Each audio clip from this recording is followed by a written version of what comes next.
Break your wall, countersurveil standing tall. Together we decode it all.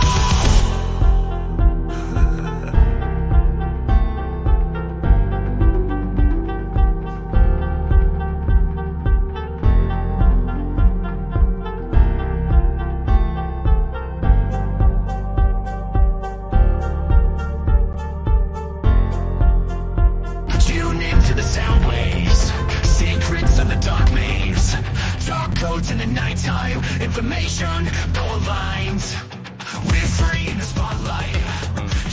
Hello, and welcome to the Countersurveil Podcast, the first in a series of podcasts featuring Nathan, myself, Tara and Andrew, and a host of others, where we'll be discussing a series of different information security related, Web3 related, and other topics.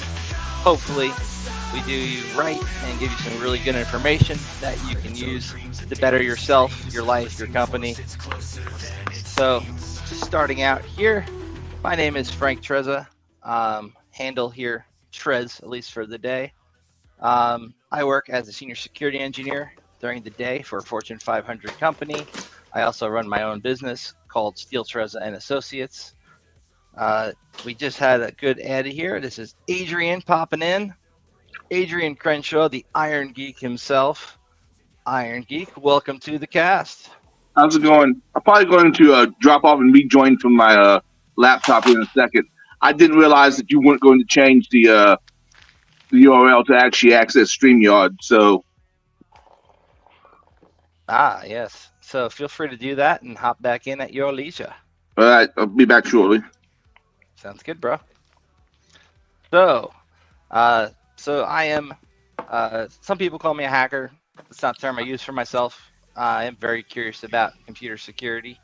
Have been for most of my life, and I have gotten in trouble doing stupid things. But now I don't get in trouble. I don't stop necessarily doing stupid things, though. Nathan is here. He runs at least he did run the blockchain village at DEF CON. Nathan's actually one of the reasons I moved out here to Vegas. He invited me to talk at one of his conferences called the Crypto Shit Show. And that conference certainly lived up to its name.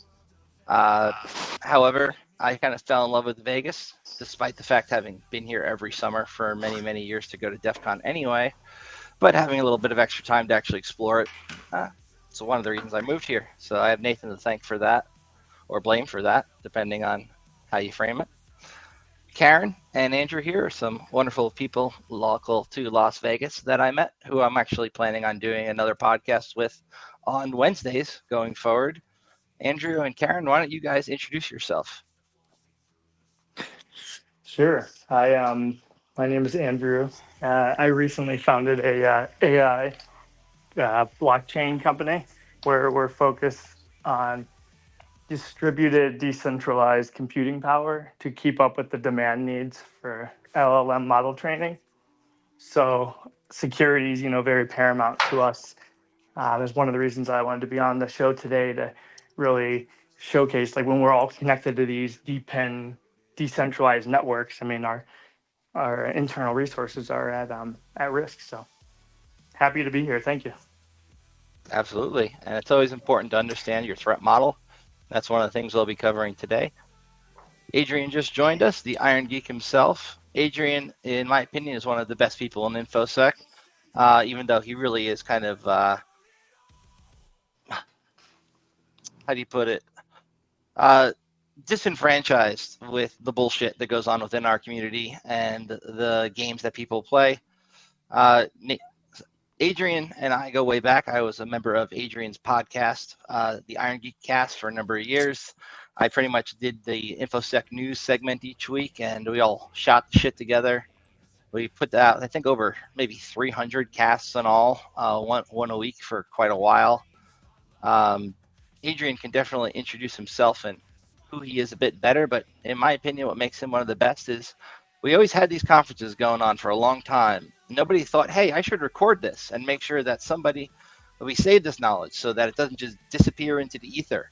And he started the whole process. He was the first guy to do it, setting up a camera at a conference, recording it, recording the slides too, making a really nice presentation. He developed the whole methodology to do that, recorded multiple conferences, put them all online for free for everybody to use. And he's also pretty knowledgeable technically. Great guy, and also a big old teddy bear. Adrian, why don't you give a little bit of a rundown on yourself? I don't know whether I'm the first person to do it. I've known others who have done it as well. But I'm Adrian. I run IronGeek.com. It hasn't been updated in a while since I haven't been invited to record many conferences recently. Work a day job in InfoSec, and I enjoy learning new things. That's about it for me. You sell yourself short. There's so much more to you than that, but good intro. All right, let Nathan, me introduce myself because Andrew Karen. took my Yep. full term. He took my full time there. So Great, hey, I'm Karen. Have me here as an OSINT specialist. It's kind of an easy way to kind of just categorize the all the things that I'm kind of involved in, which is kind of anything and everything. Got the technical background, and I work with Andrew for the blockchain, so kind of been integrating everything that I can, basically kind of just predicting the future here with all the tech that we have at our disposal right now, and then also always being aware of the risks that we face. So that makes it pretty exciting. Absolutely. I remember the first time I met Karen was at one of my friend Mike's things here out in Vegas, and at the time she showed me her phone. She actually had like a Python interpreter installed right on the phone, and I was like, man, that's pretty freaking cool for somebody at one of these blockchain events to even know what Python is, let alone have an interpreter on their phone and be running like different scripts and stuff to do things. Which was it? Was it the Alpine one? Yeah, I think it was. It might have been the phone you had before that, but it's been a bit. Yeah, I'm pretty sure that's what got our network hacked. It may well have been. I never. But she did show you the graph. I thought you were talking about Graphene, the OS that she flashed on there, which is pretty great. That you got. If nobody has heard of the Graphene OS, it's definitely worth checking out. It's really cool, open source, really easy to get onto most of the Google phones. I think Frank, we told you to get that. You did indeed. Yeah, Graphene's fairly solid. I used to screw around with phone ROMs and have a few brick phones as a result. One of my favorite back in the day was called Paranoid Android. It really locks stuff down very well. But I think there's tons of different ROMs out there.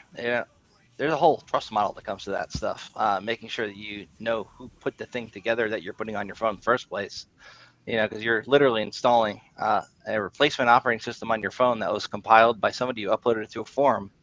So there's a lot of trust that goes in that, and So not what are the necessarily a risks? good code audit process in place all the time. But I digress. Let's move over to Nathan Hawk. Nathan, is your audio working? I don't know. You tell me. I can hear you. Well, that's a good first Holy step. shit. Well, hi, everybody. Thanks for coming here. I suppose you're all wondering why I gathered you here today.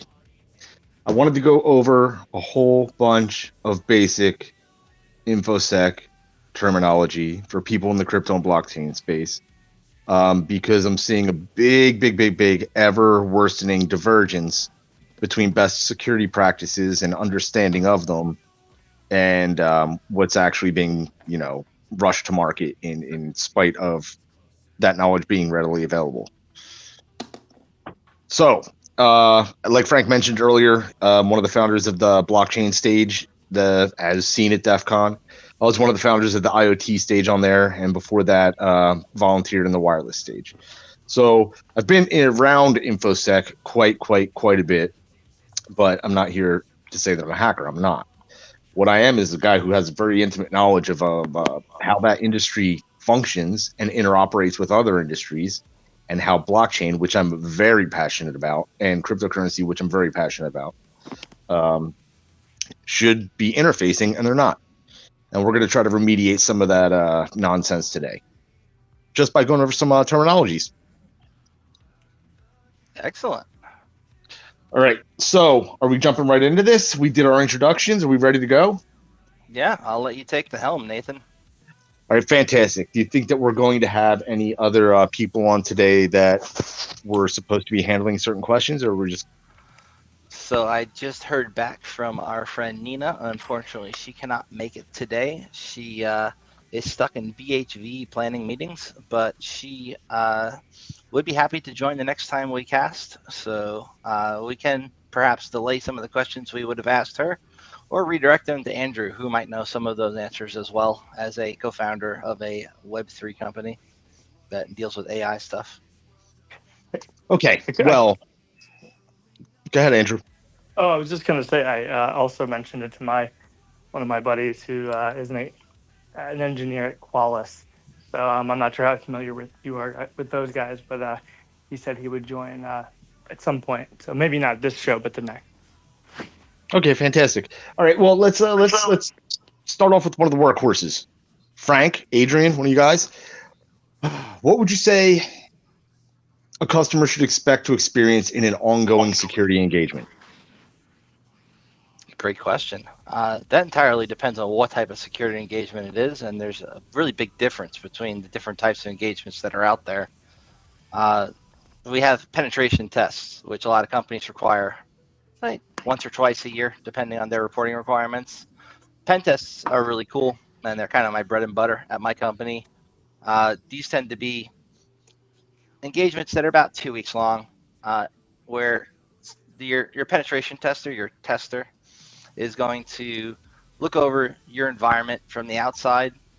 They're going to figure out what the easiest path in a hacker might take that path, depending on the scope. Scope's very important with the pen test, mind you. And then they're going to eventually, once they breach your network, or if they don't, put together a really comprehensive report and walk you through everything that they came across, things that you could do better, help you secure those issues. And the really good pen testing firms even hold your hand after and work with your engineers to make sure that those things are fixed.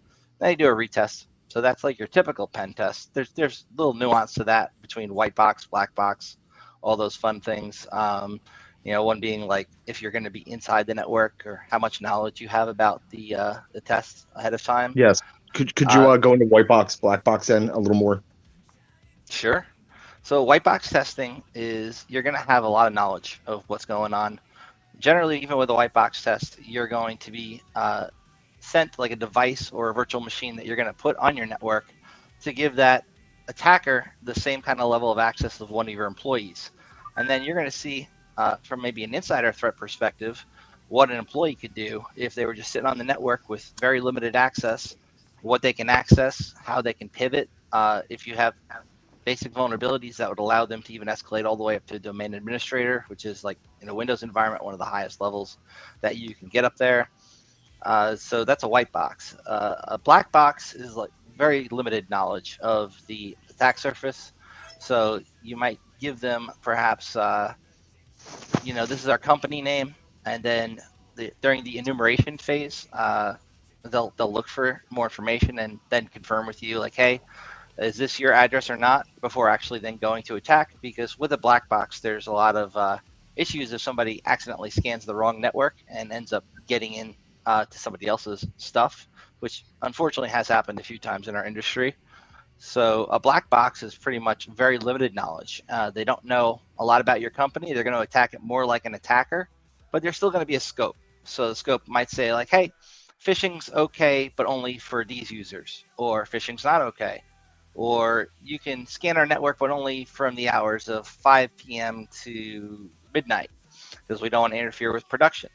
So the scope is very important in a test. And what you can expect generally with these kind of industry tests are you're going to get a good high level of where your vulnerabilities are, what an attacker would use if they were targeting you specifically to try and get in, if there's any low-hanging fruit, things that could easily be found by somebody with very limited skills or knowledge, and how you can fix those issues. Okay, so that kind of sounds to me like a black box would just be paying hackers to perform hacker voodoo, whereas a white box assessment would be what somebody would want to pay for if they really wanted to effectively find more vulnerabilities per dollar. For dollar, I think white box testing tends to give you more for your money. When white box testing is done right, and it's not always done right, mind you. A lot of companies sell what they claim to be white box tests that are actually just vulnerability assessments, and those are no bueno. But when done right, you get more bang for your buck that way because they're not spending a lot of time trying to figure out what your stuff is, where it is. You're just telling them this is where my stuff is, and then go and attack it, do your thing. Whereas if you follow like the pen test execution standard, which you can go look at online if you Google pen test execution standard, there's a whole series of steps that an attacker will take during a pen test in general. And if you're doing white box, you kind of get to skip a lot of those steps because that information is provided to you by the client, which cuts down on the overall cost, but at the same time also makes it easier for everybody involved who's doing the testing, because they don't have to go find your stuff through open source intelligence gathering tools. Same kind of tool somebody like Karen Klein is pretty familiar with in terms of looking and figuring out what a network's topology is, where their infrastructure is, trying to figure out whose emails are at that company and all that kind of stuff. That's already kind of given to you. So you skip that step and it saves you a bit of money. You get more bang for your buck generally. But it really also depends on who the company is and what their attack surface is and what they are trying to protect. Because sometimes a black box assessment will find stuff that a white box won't. Like, for instance, if the dev sets something up in AWS and forgets about it and leaves a copy of your customer database there, which is something I've seen. So it really depends on your threat surface, right? And what you do as your company, because every company's a little different. But your average mom and pop shop or your small medium business, white box is generally the way to go. Okay. So since this is supposed to be for people in crypto and blockchain, there's a lot of talk about these people begging daddy government for more regulation. So what I wanted to talk about was voluntary compliance in InfoSec and the type of compliance that and policy that might be written internally by a company. Have you or Adrian worked on that, Adrian? I didn't quite understand the question. The question was, have you worked on internal policy and compliance? Very little. Frank? So I actually can add a little something on this. I just found out when we were talking to a group of actually lawyers that were crypto specialty.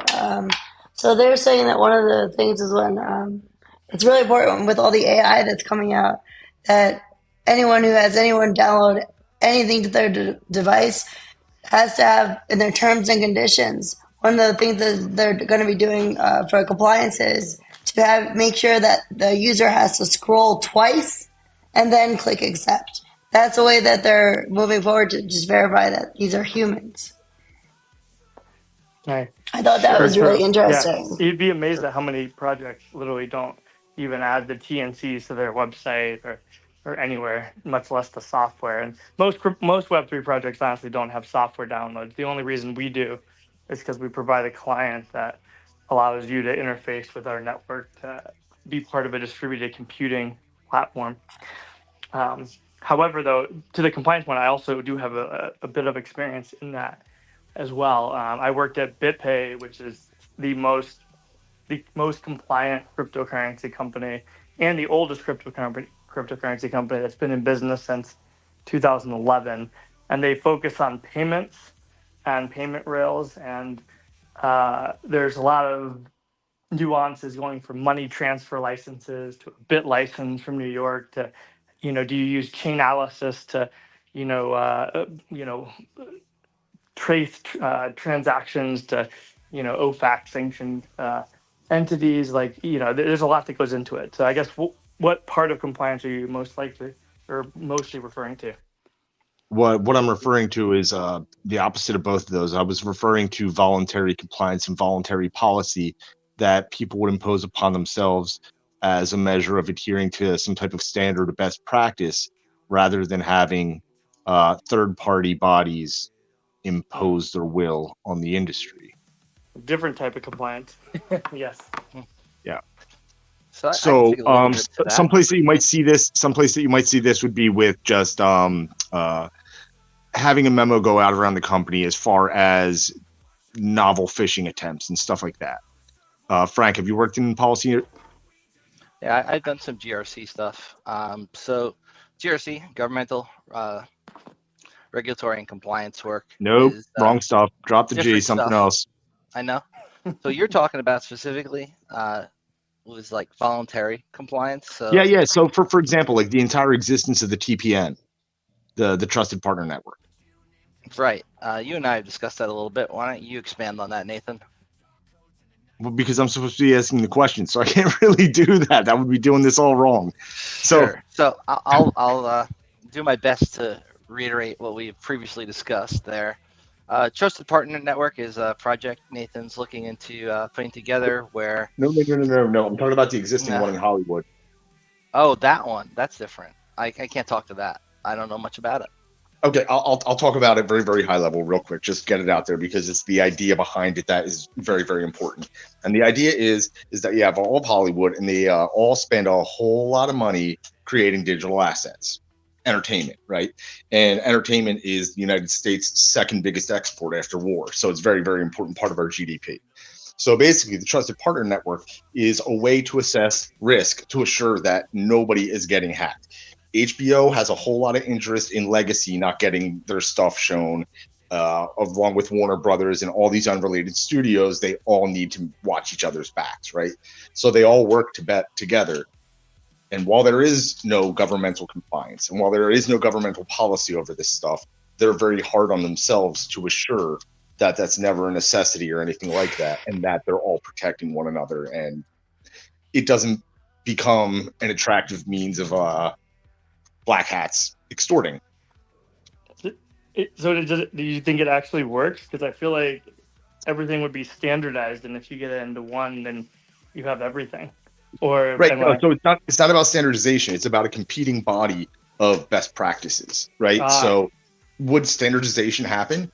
Well, yeah, unless, something leaked. So I worked with a company that worked with on the Star Wars movies, which at the time were the biggest digital assets, the most valuable digital assets in existence, right? Mm-hmm. And nothing leaked that wasn't supposed to.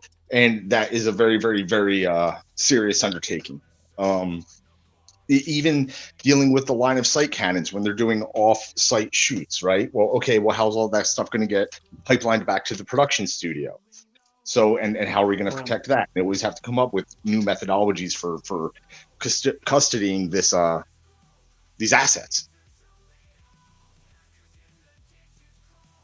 So in crypto and blockchain, we're very arrogant, believing that, we have this really unique need to protect a digital asset when the need has been around in other industries for a very, very long time. Yes, it has. So, from my understanding, the TPN members are mainly concerned with their commitment to protecting intellectual property, fighting piracy, enhancing their reputation, credibility. Is the gist of it, right? So basically, we need a TPN for blockchain, kind of like a DAO, but we need a one DAO, a main DAO that will it would not be a DAO. Well, the thing is do we need something like this? We very much do. And the reason that we do is because if not, then we're going to fall victim to regulation and compliance. Regulation and compliance just add in a whole bunch of unnecessary cost and labor that keeps actual security from happening. And then when you can do this in a voluntary fashion and you protect it because of a holistic approach to security rather than a reaction to some government demand, then you're actually protecting the assets and you're actually growing and bettering the entire ecosystem, the entire sector.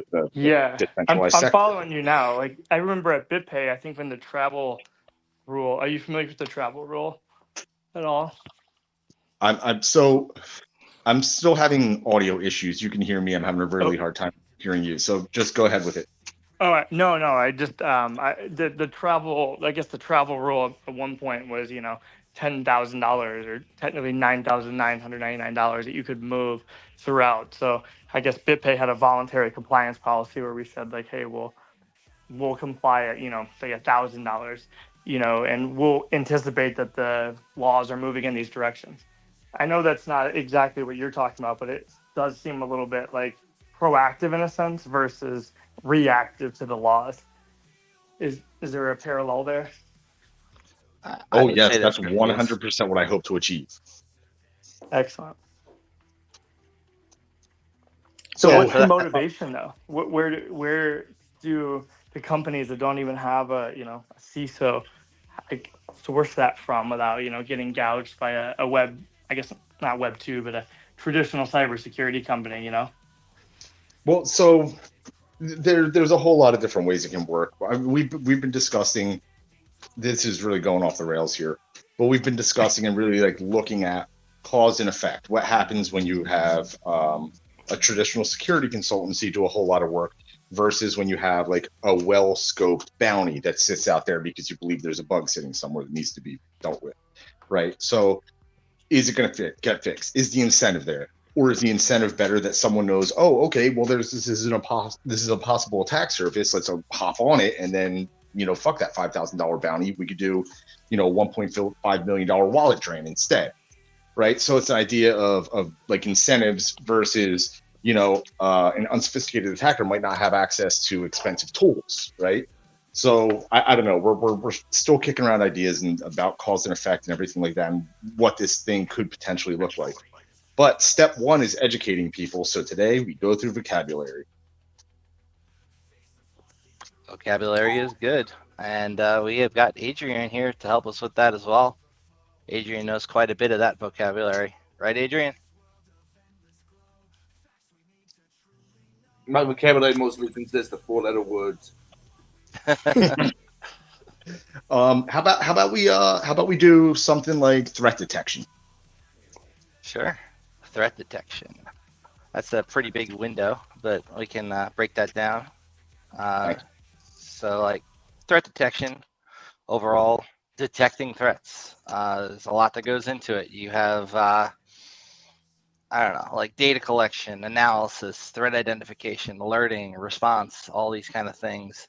You got signature-based detections, anomaly-based detections, behavior-based detections, machine learning-based detections, and like human-based detections.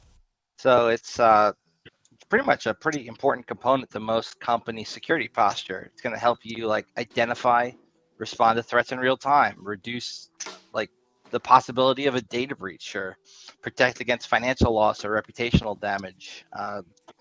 Improve incident response. That's another word we should talk about. And containment, another important word. And enhance overall security and compliance. Compliance being that driving factor for a lot of these companies where they mainly only care about security because they have to. It's about checking a box for them, not about actually securing their assets, not about actually keeping things safe. It's more about appearance. And that's one of the faults I think there is with a lot of these frameworks that are out there. You go like NIST, they put out all these different frameworks for helping companies understand and comply voluntarily. Like the cybersecurity frameworks are a really good one. A lot of that's based on NIST 800, 600. It's compliance stuff that is pretty much checklists. It's like if you're gonna be running a company that's gonna be using a lot of computers and doing networking and all these things, these are the things you should at a minimum do to keep yourself safe. And that's a compliance framework, which is different than a regulatory framework, mind you, which is SOC 2, SOC 1. Those are more of a regulatory kind of framework for risk for like insurance companies. If they're going to insure a company, they want to make sure they're SOC compliant. And that's usually a voluntary thing that a company will do, and then have like an auditor come in. And that auditor is usually an accountant as opposed to like a hacker. And they're going to pretty much be like, yeah, you paid for a firewall license, check. You set up an IDS, check. And they don't actually then go into nitty gritty if those things are actually on, working, or doing what they're supposed to do. It's about checking boxes. But I digress. I've probably gone a little bit too much into your question there. So threat detection. I do think it depends. Oh, yeah. I was going to say, I do think it depends a little bit on the entity, because even when we did our SOC compliance at my past company, like they literally drilled into like which consumer data we were collecting from which country and what the process of approval was like for, putting out any public content. So it was pretty thorough, but is that actually what matters? Like, I don't think so personally, but Yeah. So, I mean, it's usually a third party audit. So like auditor is going to come in, review your policies, your procedures and controls to make sure they meet the standards. But the issue I have with the SOC based compliance is that you get to pick what you're going to be audited on. They don't audit everything. And you still get a SOC 2 compliance certificate, even if you didn't audit everything that another company might audit who gets the same thing. So it's not the best out of all the potential audits that are out there, in my opinion. But I do tend to shit on things. Nathan, Andrew, why don't you guys talk for a bit? Well, I'm really happy that you said two things, that you brought up audit in the correct term, like the correct use of the word, right? So that was really, really important. And I'd like you to touch on that a little bit more. But the other thing that you had mentioned was in real time when you were talking about threat detection, because that's a lot of things that happen with the misuse of the word audit is people think that they go out and they spend 50 to 250K and that this is somehow a rubber stamp that makes things okay and that, you know, everything's fine to run and there's no need for an ongoing engagement, right? So I think you achieved two really good things with your explanation there. But go a little further into the audit, like how does the audit get created, if you can do that, or who administers the audit? Scheduling, are these reoccurring things, you know, stuff like that? Sure. So like I think Andrew can talk to some of this as well since he's been through a SOC audit recently, right? So let me have Andrew kind of start and I'll jump in. Yeah, I think to your point, yeah, audit's a very interesting word. It was definitely derived in the financial space, which was simply making sure that the balances of accounts added up and checked out, and they didn't detect any shell companies embezzling billions of dollars. Like that never happens. But anyway, beyond that, I would say that in the sense of an audit, there's in the SOC audit, it was totally just kind of suits, as you mentioned. They came in from New York. They came in, they sat around a conference table, they drilled through every single director's files and logs, and how I was collecting emails. Was I being compliant with GDPR and all this stuff? Were we storing our payment credentials from like the PCI compliance standpoint in the right place? But it did not seem to me that they did, and they just required us to have like an antivirus software. It didn't just define what. It could literally be the most consumer retail one ever, which is what we had actually. So I don't believe it. To your point, I don't believe that the word audit is the correct word to be talking to when it comes down to security and cybersecurity, the realm we're in now. Well Yeah, said. back to you. And jumping in there, I mean, there's different types of audits, right? You got financial audits, looking over the books, operational audits, looking over operations and processes in a company, compliance audits, looking at, that a company is complying with all the relevant laws and regulations and standards, and then IT audits, right? IT audits are supposed to focus on organizations' IT systems and their infrastructure. And last but not least, we have these Web3 audits, which are supposed to be very important for a Web3 company and determine like how they're handling sensitive data like cryptocurrency or blockchain-based platform. Auditors that are coming are supposed to help ensure that they're complying with relevant regulations like GDPR, HIPAA, PCI DSS. I'm sure you guys, when you worked for, I think you said BitPay, certainly had to be PCI compliant, right? Yep. Yeah. And That was somebody who has done PCI compliance audits, I said there's certainly stuff they could do better in those. Like one of the top things I used to do with a company I worked for was network segmentation with PCI audits. Just making sure that this network can't talk to that network, that the guest Wi-Fi can't talk to the server network. The server network can't talk to the network where everybody's desktop is on, things like that. But there is a lot more, obviously, that goes into true PCI compliance. Yeah, and that's just one type. Yeah, I was actually going to chime in with a story there. BitPay, we had $1.5 million stolen from us that the insurance companies would not reimburse us for because we could not prove that we had just done exactly what you said. Like, was the CFO who had the signing key quarantined like a specific subnet and device, or sorry, that's not the proper terminology, but was he literally quarantined where you could track every action that he was taking or not? And they said at the end of the day, they couldn't validate that he was, in fact, not the person who took the money and stole it, because the CEO sent him a message while on a flight saying, "Hey, I need you to send me $1.5 million to this address." So anyway, we had a pretty prominent lawsuit about that, but it could have easily been cleaned up if there was a better trail.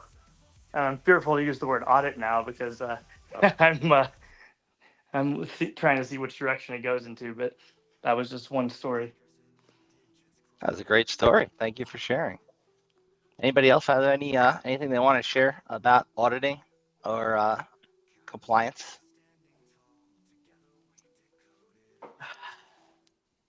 Not good.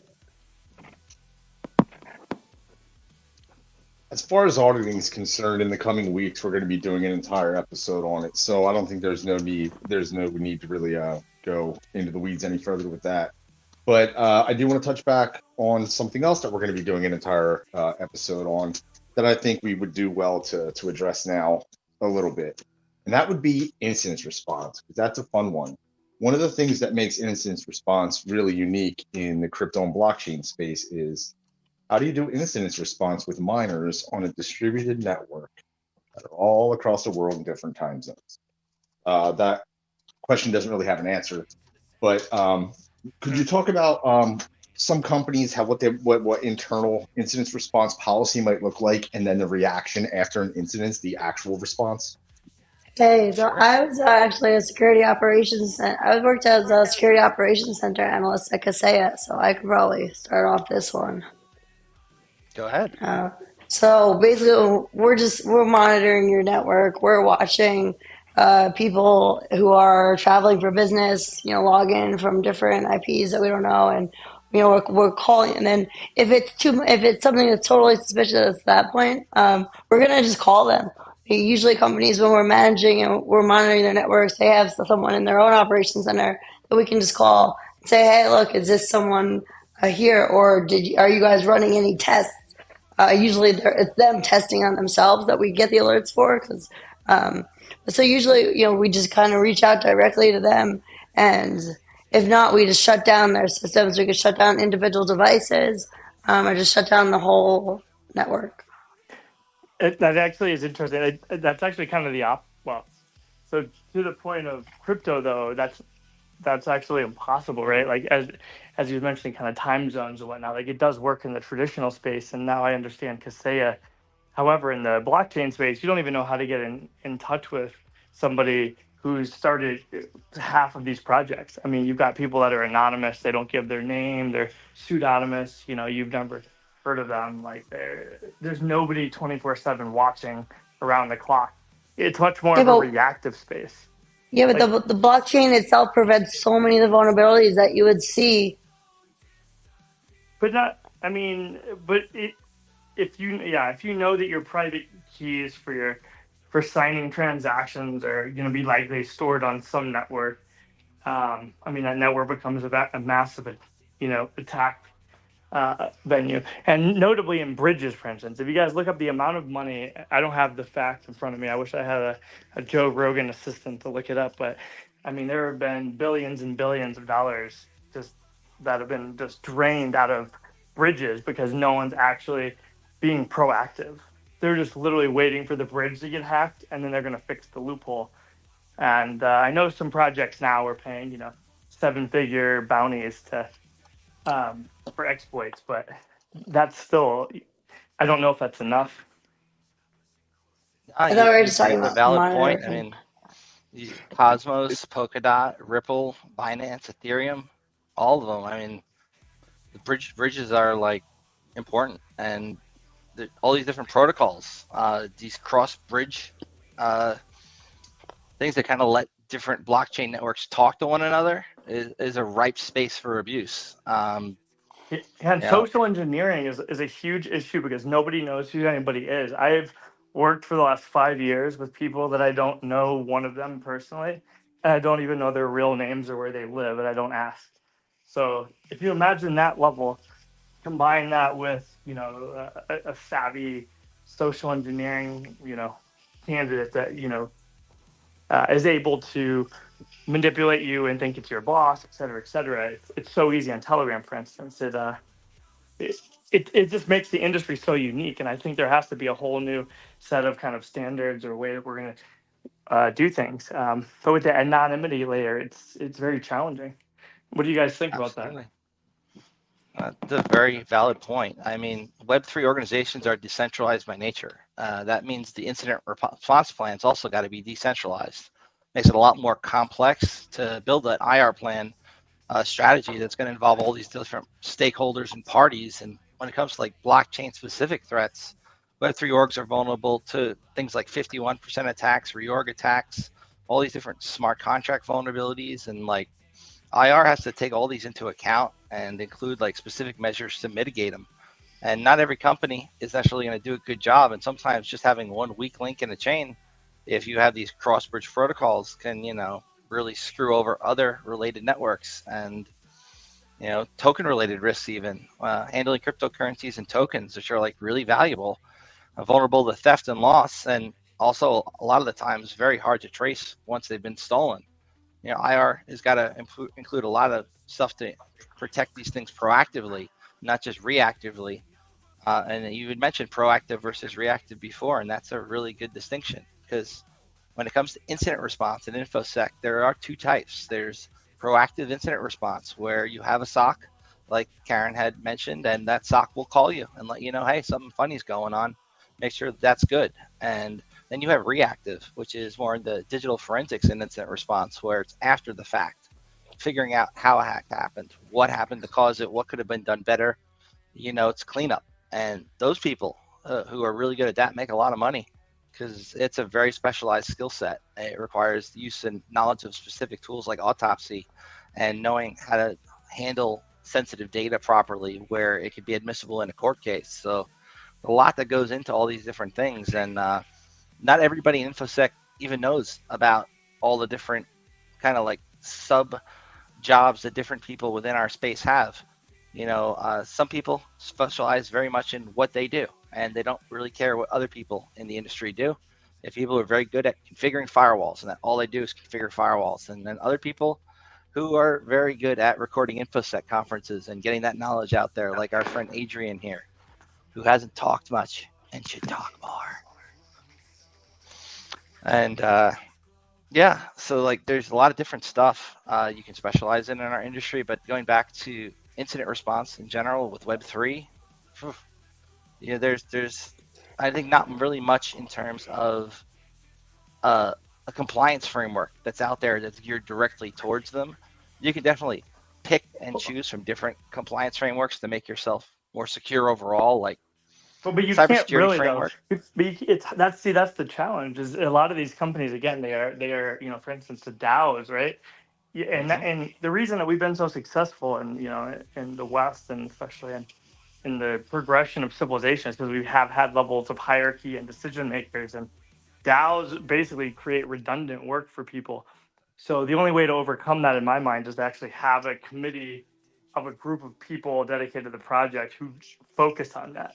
And they do proactively preempt this. They do have weekly meetings, and they do work with the right technology providers, because you're never going to get the masses of the entire, say, 500-person DAO to all vote yes on we should spend $200,000 a year on cybersecurity.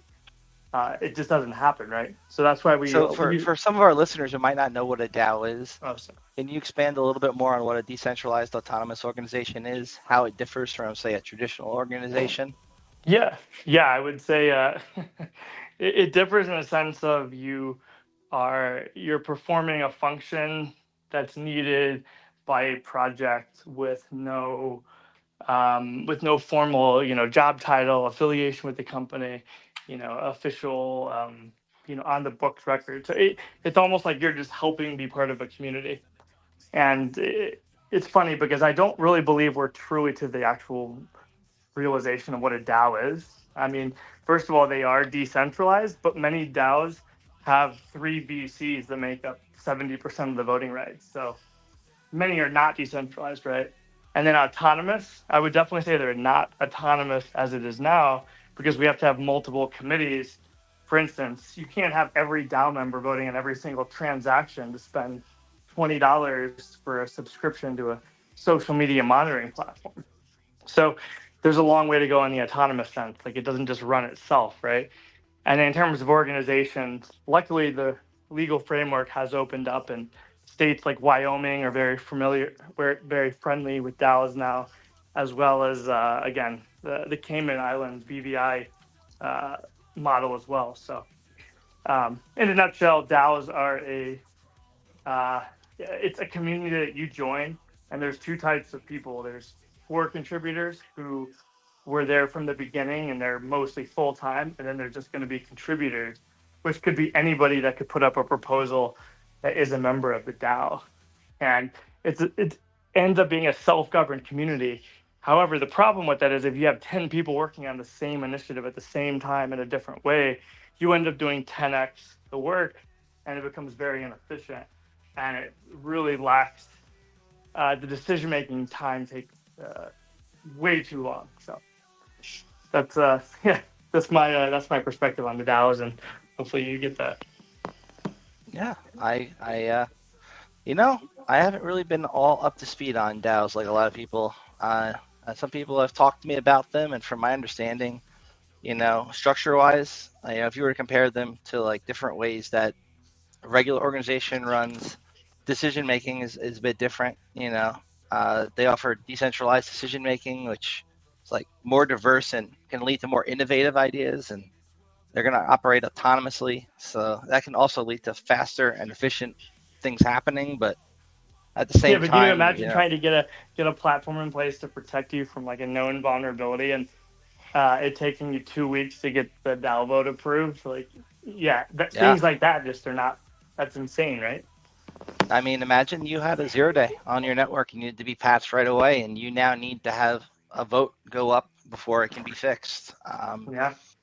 I think there needs to be a certain degree, a balance between autonomy and certain people being allowed to do certain actions if something like that would work. But as somebody who's not really involved in DAOs or that whole ecosystem, I do have a lot of questions on how that works. Like, do you have a security guy who you can just defer decision making to for certain things, or does everybody need to vote on everything? Is it like a difference between a representative democracy versus like a true democracy where you have elected officials who can make decisions on behalf of people? A lot of questions in that space. We should probably do an that's entire really episode on that. absolutely. Because Yeah, there's the structure that's going to have to go into place to make sure that people, that things can still get done immediately. We want incident response to be not delayed. So how are we going to make kind of a trusted system where there's always going to be it's similar to kind of what do you think about like what we have now, where we have people that, I mean, I know obviously this didn't do us so well, but for in case of emergencies, we do need people that we could already have voted in that are our trusted ones to make decisions. There's got to be that still. Yeah. We're going to be covering that on an upcoming show. We actually have a guy who does virtual CISO stuff, and we've been talking about how to productize something like that for like a fractional CISO, like someone who will just do it for multiple projects at the same time, or was that yes? That? Nice. Yeah, that's what's needed, and that combined with a level of like a council, because nobody's going to put that in totally just one person's hands. But if he was like half of it, the council, and then there was at least like a delegate. And the good thing about DAOs is it's not delegates like in the US, right? Like you have a full vote and you choose who you can delegate it to. So you're not bound by the constraints of like your state or your, wherever you live. So. Right. Anyway, in crypto and blockchain, we hate the word authority, but like in this case, it would be, a trusted third party that you're deferring to, because of their knowledge, insights, and expertise, and then B, to streamline the process. Yep. And just to be clear, we do actually, I mean, that definitely does exist, and we do bring, most of my DAOs will pay $10,000 a month for qualified advisors, such as, someone who could actually be that person. and then they're not a full-time contributor. They're just a contributor maybe for like a bi-weekly, or weekly security council meeting, right? And then they may need to be available like on demand in this specific case. So the advisories is a so huge part of that. the product that we're looking at is kind of like similar to traditional models where it would be giving like, what's the current state of the security posture of our project to like during a quarterly token holders meeting or something like that. And directives, what should we want to accomplish, Exactly. But Hey, look again, at the that's going latest to be a full Uniswap. episode coming up. I was gonna say, look at the latest Uniswap commitment. Like they literally said, Uniswap v4 will be the most secure Web3 platform that will have ever existed. And that's a very bold statement because I feel like if I was a hacker, I'd be like, oh, I'm going in after these guys. Because that just sounds like a challenge. So check out what they say about audits, and I think you'll be fascinated. Yeah, so we actually do have a few questions from the chat on YouTube here. Actually, they're just more statements than questions. But if you are in that chat, feel free to actually ask a question, and we can see it here and answer.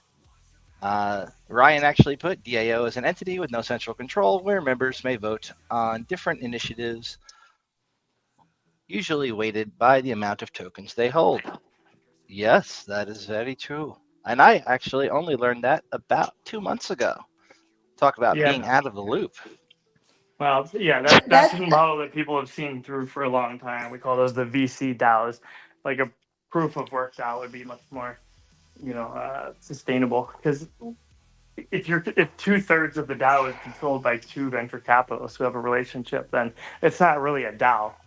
It's a VC organization. That actually is a really good point because if you think about it today, right, our vote doesn't really mean too much, but if we were in a DAO where, like, let's say I have just a regular, I'm not a lot to show for myself, but I'm still part of because you could have like a community that had their combined amount of tokens that they have. You know what I mean? So you could actually give like purpose. You can actually have a vote, even if you have less. If you have a community of voters, that can go up against the big guys and the who are running the DAOs. Sorry, I lost my voice at consensus, so it's a little hard to chime in here. Yeah, the original idea of a DAO was that the organization itself was autonomous with little to zero human involvement whatsoever. But that was back in 2016. Yeah. So every couple of years, the definition changes and people just kind of get blinded by what's right in front of them. Yeah, there isn't, in my opinion, there's no such thing as a true DAO. Just so you know, Agreed. So, carry on. Wow. So Adrian kind of hopped off. He decided to step back for a bit. Hopefully he'll join us again next week. But Adrian, great friend to us all, may or may not be back. Regardless, we'll still be broadcasting on his channel each week. And Nathan, passing it back to you, I think you wanted to talk about some other InfoSec-related terms that could relate to the Web3 community. No, I think I'm pretty much done with the Web3 community. I'm very passionate about the expansion of freedom, and I just don't really see it happening in Web3, especially just trying to push half-baked, vulnerable games to market. It's tough. It's tough. Yeah, I agree. I don't think these companies are ever going to give us, like, for instance, Karen, and you can talk more about this, Karen, about like having, a digital identity that's, totally yours. You control your information, and you have to sign a transaction to release your health records to a hospital or release your credit score or part of it to a merchant. But will Google, Apple, Facebook, will those guys ever relinquish control of our data? Like, I find that very far-fetched to believe that we'll ever control our own data. And, well, I wouldn't say ever, but in the next, foreseeable future, right? Because it's just such a big revenue stream. I mean, I agree. The first thing pirates need is, good means of communication. And so we're the pirates and we don't have very good communication yet. And after that, we have to get our ducks in a row. But it's going to take a little while. There has to be a substantial amount of chit-chatting mesh networks before there can be an actual digital revolution. But I think that's putting the cart before the horse. I agree with this statement, though. Speaking of mesh networks, I came across Meshtastic like a few months ago, and that thing is really neat, project-wise. It uses like these LoRa radios that you can buy fairly cheap on Amazon, on like, you can buy them on eBay. It doesn't matter. You can get them everywhere, really. And these things, once you flash that Meshtastic firmware to them, you just Bluetooth it to your phone, and then you essentially anybody else who's got one, who you've ever interacted with, and like they scan your QR code and you join the same network together. If you're like within a mile of each other, you can message each other, and the more people who join these networks, the more it can become resilient. Because as opposed to like traditional networking where you add more people to like a Wi-Fi network, the signal strength degrades and it's harder to get your signal out. These work the opposite, where the more people who are on it, the better your message can get relayed through multiple nodes and the more resilient the network gets. And they even have these really cool plugins for like ATAC, so you can put on a map like where somebody is visually, and you can say you're at like a conference or even you're at a protest and you don't want somebody knowing what you're messaging your friends or your conference goers or fellow protesters. You can send an encrypted message to somebody that never goes over the internet. It's all over radio, and it's all over a network of devices that can relay those messages without necessarily being able to read them themselves, which is kind of freaking cool, in my opinion. It is, until you see Helium and what they did with it. So if you're not familiar with Helium, they did that exact same model. However, they collected insane amounts of data from everybody and everybody's phone based on their network, even though it was P2P, which literally caused havoc. And we should probably have a whole episode on DPIN, right? Decentralized physical infrastructure, because that actually really leads into the next point of saying, hey, if we really want to be decentralized, we can't all be using AWS and Azure servers. We have to like have our own fiber, our own infrastructure, our own routing protocols and whatnot to create a true decentralized ISP. And I know some people working on this, but the mesh network idea is great. When it comes to that, I've seen some projects in that space like IPFS and Internet Computer. You can host your files in a decentralized way. ICP, yeah. But think about it. Does it make sense to host a 10 gigabyte file on 100,000 nodes? Like that, the amount of space and efficiency is insane. So I agree. But like BitTorrent rather is a pretty cool decentralized. No, not really decentralized, but there are definitely central points in there. But it's a cool way to like share files with other people.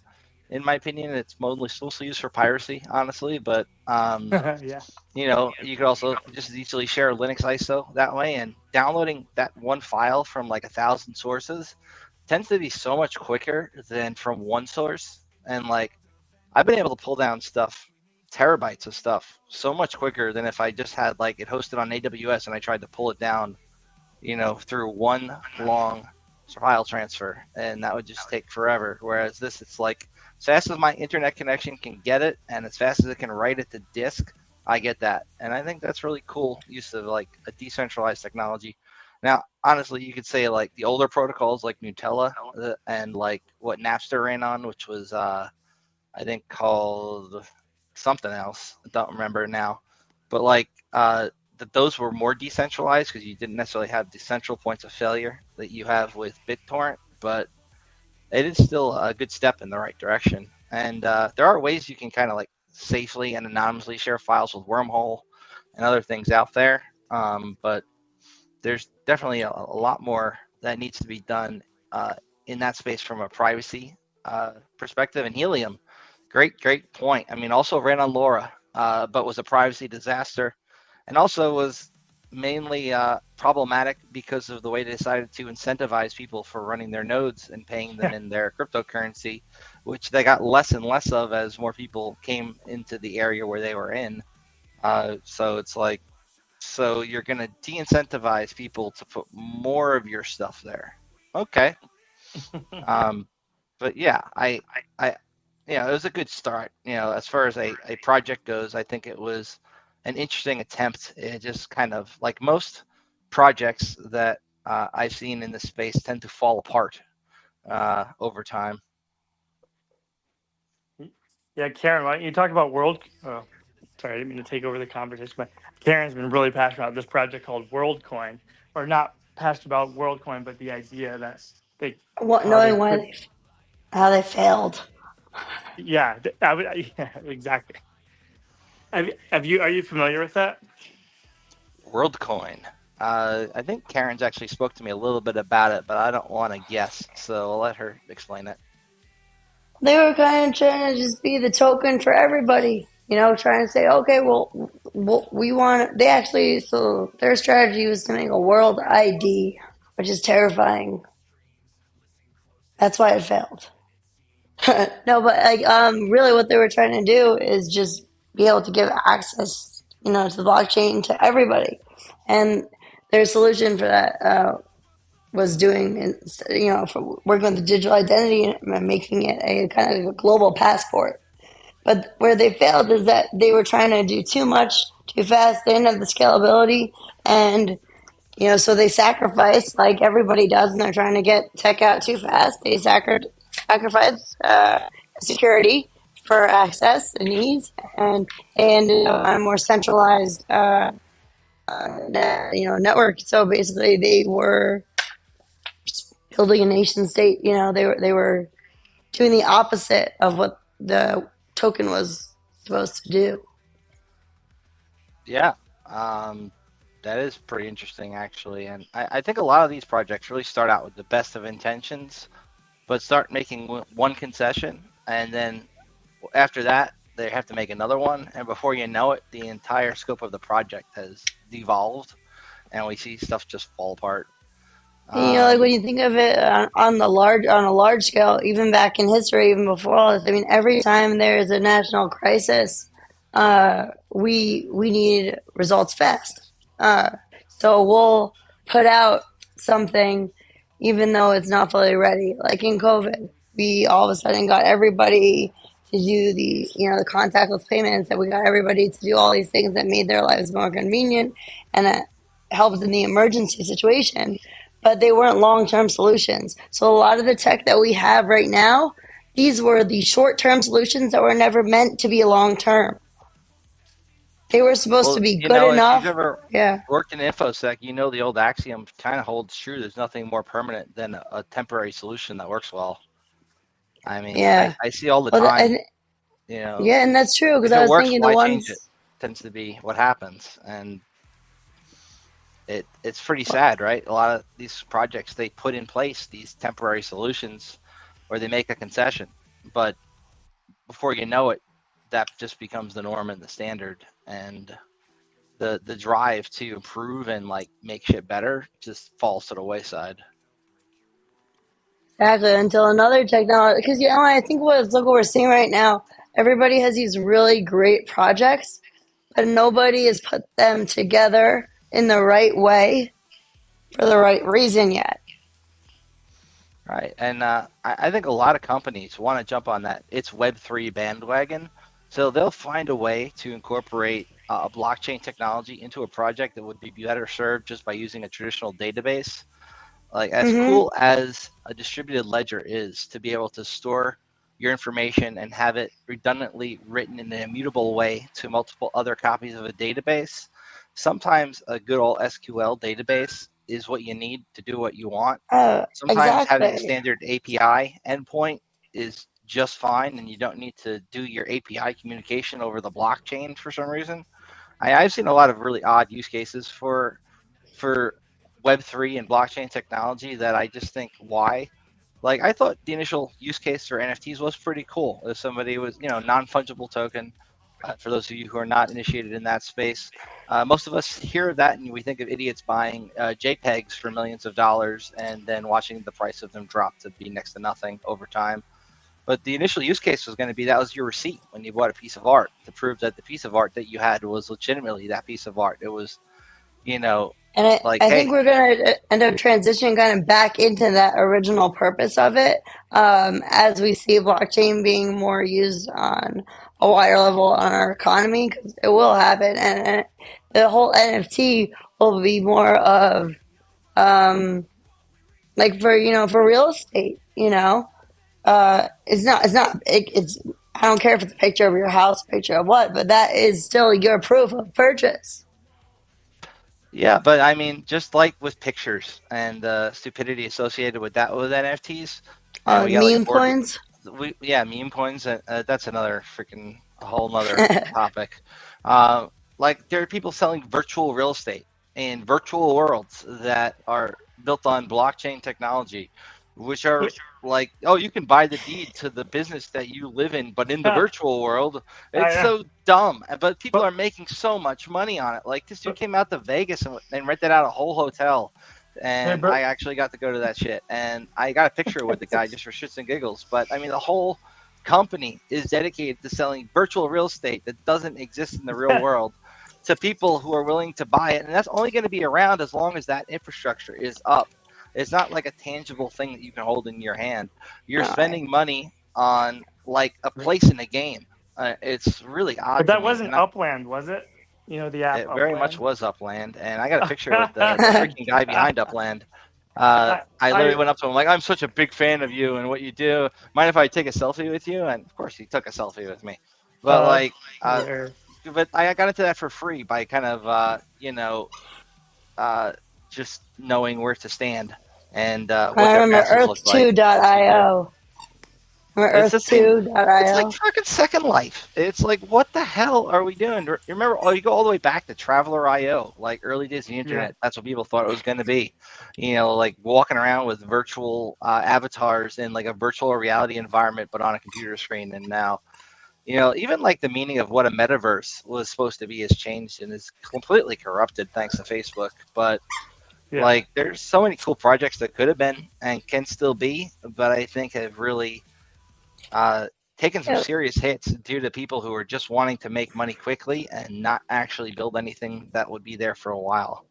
Yeah. But could you picture, so how they're doing the buying the real estate, right? What if that was real estate? It could still be bought and sold. It could be done the same way. Yeah, very true. Yeah, that's the whole RWA. That's my point. And that's a whole other episode as well. Real world application. That's where we're looking at next. That's what we need to solve. That's what we need to protect, and that's the kind of stuff that we need to talk about to make sure that we're anticipating the vulnerabilities that will come when this happens. Yeah. The key to the future is again, the biggest problem with the situation we're in now is that we're literally declining in population, where our debt is growing, and we can't contribute. If you think about GDP, it's per capita. So per capita is going down, our debt's going up. How can we sustain? That's why all the investment is going into AI, artificial intelligence, and tech to overcome this gap. So projects like this are the only way that the majority of people cannot actually own an asset. The only asset that somebody in the middle of nowhere with no access to anything but a phone can buy is part of a Bitcoin or part of a crypto asset. Yeah, soon all you're going to need is your face. Exactly. So anyway, and Ryan, I'm just going to say Ryan because I can't pronounce the rest of that there. Wrote in YouTube that WorldCoin was funded by OpenAI's Sam Altman in 2019 and is funded by Andreessen Horowitz. Yeah, it's still going, and supposedly they'll be releasing a network later this year. Yeah. Hey, good luck to them. While they scam billions of poor African people in exchange for like a few dollars to provide their facial identity for life, but I don't. Yeah, that's not the way to. Because they did not. WorldCoin did not move to a decentralized facial digital identity, so they are not good. It will Who not was the work. one who was requiring you to scan your iris in order to get some Yeah. free That was crypto? them. That was them. Yeah, that Yeah. seems pretty freaking They, scammy to me. Yeah, they're Look, gonna fail 100%. so many companies also, just on a side note, rely on biometrics as if it's a really good factor. And like any factor that you can't revoke is just retarded, in my opinion. Oh, I shouldn't use that word anymore. I forgot. Anyway, like any kind of technology where you're doing a multi-factor, it's something you have, something you hold, like something you know. You need three of those, at least two out of the three. And if one of your factors is like your fingerprint or your iris scan, that can be replicated. And like even if you have good hardware, hackers have found ways to do everything low tech, from like cloning your fingerprint with a piece of tape to like all this kind of stupid shit where we spent all this money to build these systems on biometrics that can easily be bypassed. And also, as soon as your biometrics are leaked, which they probably already have been if you put them pretty much anywhere because of all the data leaks that are out there, that could just be replicated by a threat actor who could grab it just as easily as somebody goes on Dhash to look up your password. So, like, they need to come up with better ways to They authenticate. did. They did. I was just gonna. So I was talking to this one dude, Javi. He really he's doing what is it? I'll look up the name of the company, but they're doing face. They're doing like they're mapping your face, so it's a different. It's not infrared. It's actually. Let me pull them up right now. So they're real. isn't that what I they like all what do they're though? doing. Like, No, they all use different types. yeah, the one I So, use is like most crypto exchanges where you see like little like it's like a bunch of like lines, like 3D rendering of your face basically.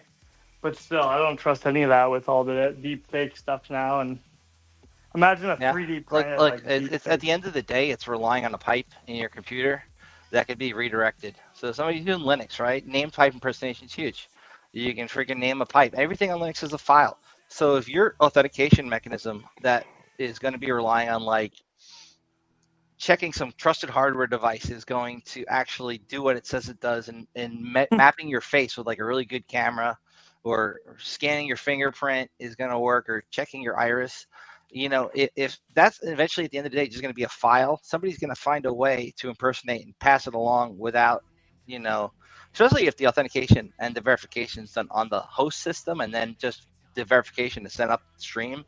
There's What if ways it's built around it. on the blockchain? What if it's built on the blockchain? Okay, that's another thing. Like, just throw blockchain at it. That'll fix the How does that? problem. Yeah, how does But that No, change yeah, it? well, because there's no centralized database to grab the data from. well, that's the problem. Is once your shit's out there, it's out there, right? Like, But is if you that ever, true? Is that true?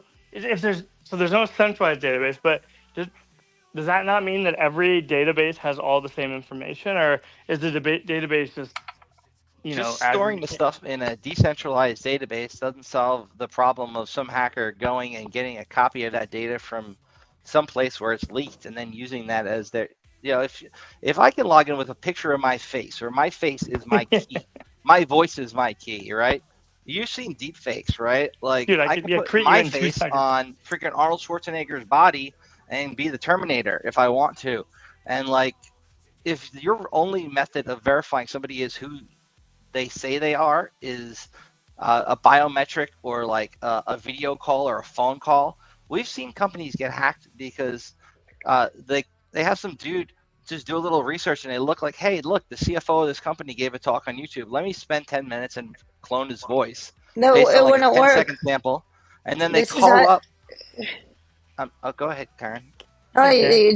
so check it out, right? So the way that the iPhone works, Android, so I have to be a real human. I have to be giving off heat. Heat. You're cutting out a bit there, but I think you said a real human would have to give off heat. He's getting Yeah, hacked. no, we give off heat. So an infrared will pick us up. You know what I mean? Right. It would not. But It wouldn't pick up any. It wouldn't register from a deep fake. You can stick a T-shirt in a microwave or a dryer. You can make heat. You can always make heat. I could 3D print your face right now. and the symmetry would be perfect. And yeah, I just don't even Or believe it. I could apply the heat signature of my real face and put a deep fake up for the camera that's looking at the data, I and guess just separate technically those that out would into two work. pipes. Yeah, That There's would a, work. it's a could cat be and mouse another game. Every combo. time they come up with a better way to do it.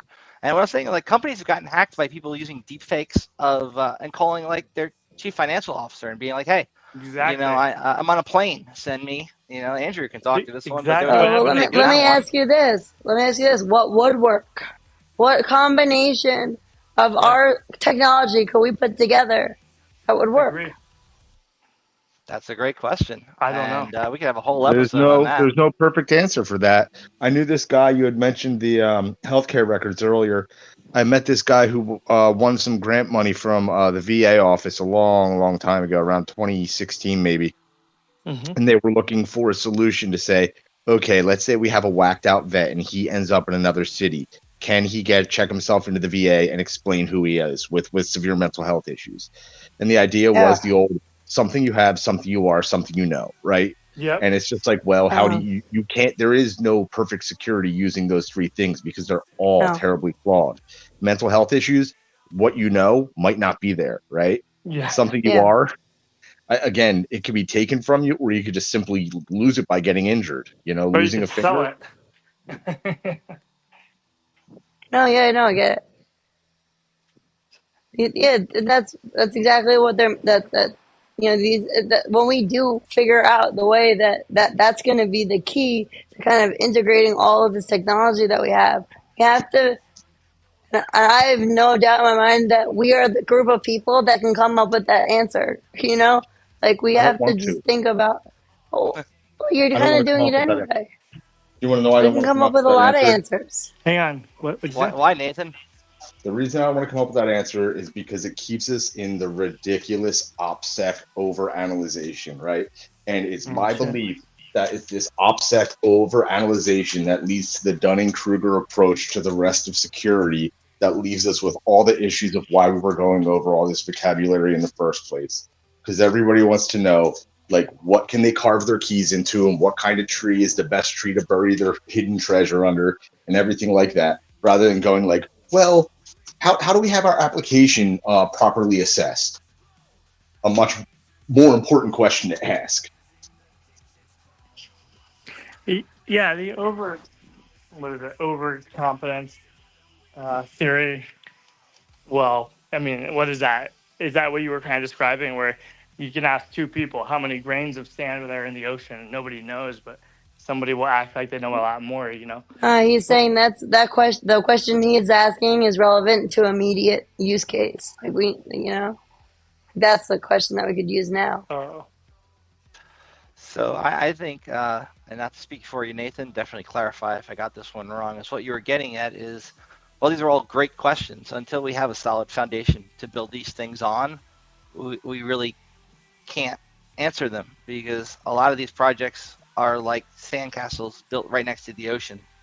And as long as we keep building on shaky infrastructure and not necessarily securing things from the ground up when they're built, you're just keep having these issues where we're, like the first thing is, can my app do what it's supposed to do securely before you get into how can I make sure I personally am not going to get hacked because one of my factors was exposed and I didn't secure my MFA set up properly with Okta or something like that. I mean, those are all great questions, mind you, but if we keep building shit insecurely in the first place and relying on these audits from these companies that don't actually check everything, all they're doing is going through their list of this is okay and that's okay, therefore you get the stamp of approval.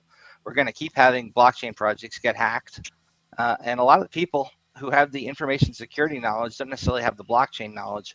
And a lot of people who have the blockchain knowledge think they have the information security knowledge but don't. And then we have these gaps where you have Dunning-Kruger effect taking place, which is a great freaking term I love very much. But that pretty much is the insecure people who don't know what the hell they're talking about talk very confidently and everybody follows and believes them. Where the people who do know what the hell they're talking about are very silent because they don't want to be wrong. They don't want to come out and look like an idiot or have that old axiom, better to be silent and thought a fool than to open my mouth and remove all doubt happen. So I could be wrong there, Nathan. So maybe If I that's am. a project that we need to start. It sounds Right, like there's exactly. a That's what demand. we're doing That's here what we're today. doing. That's exactly what we're doing. One- So the three of you just gave three completely different answers, and you were all right. And it started an important conversation, and that's really good.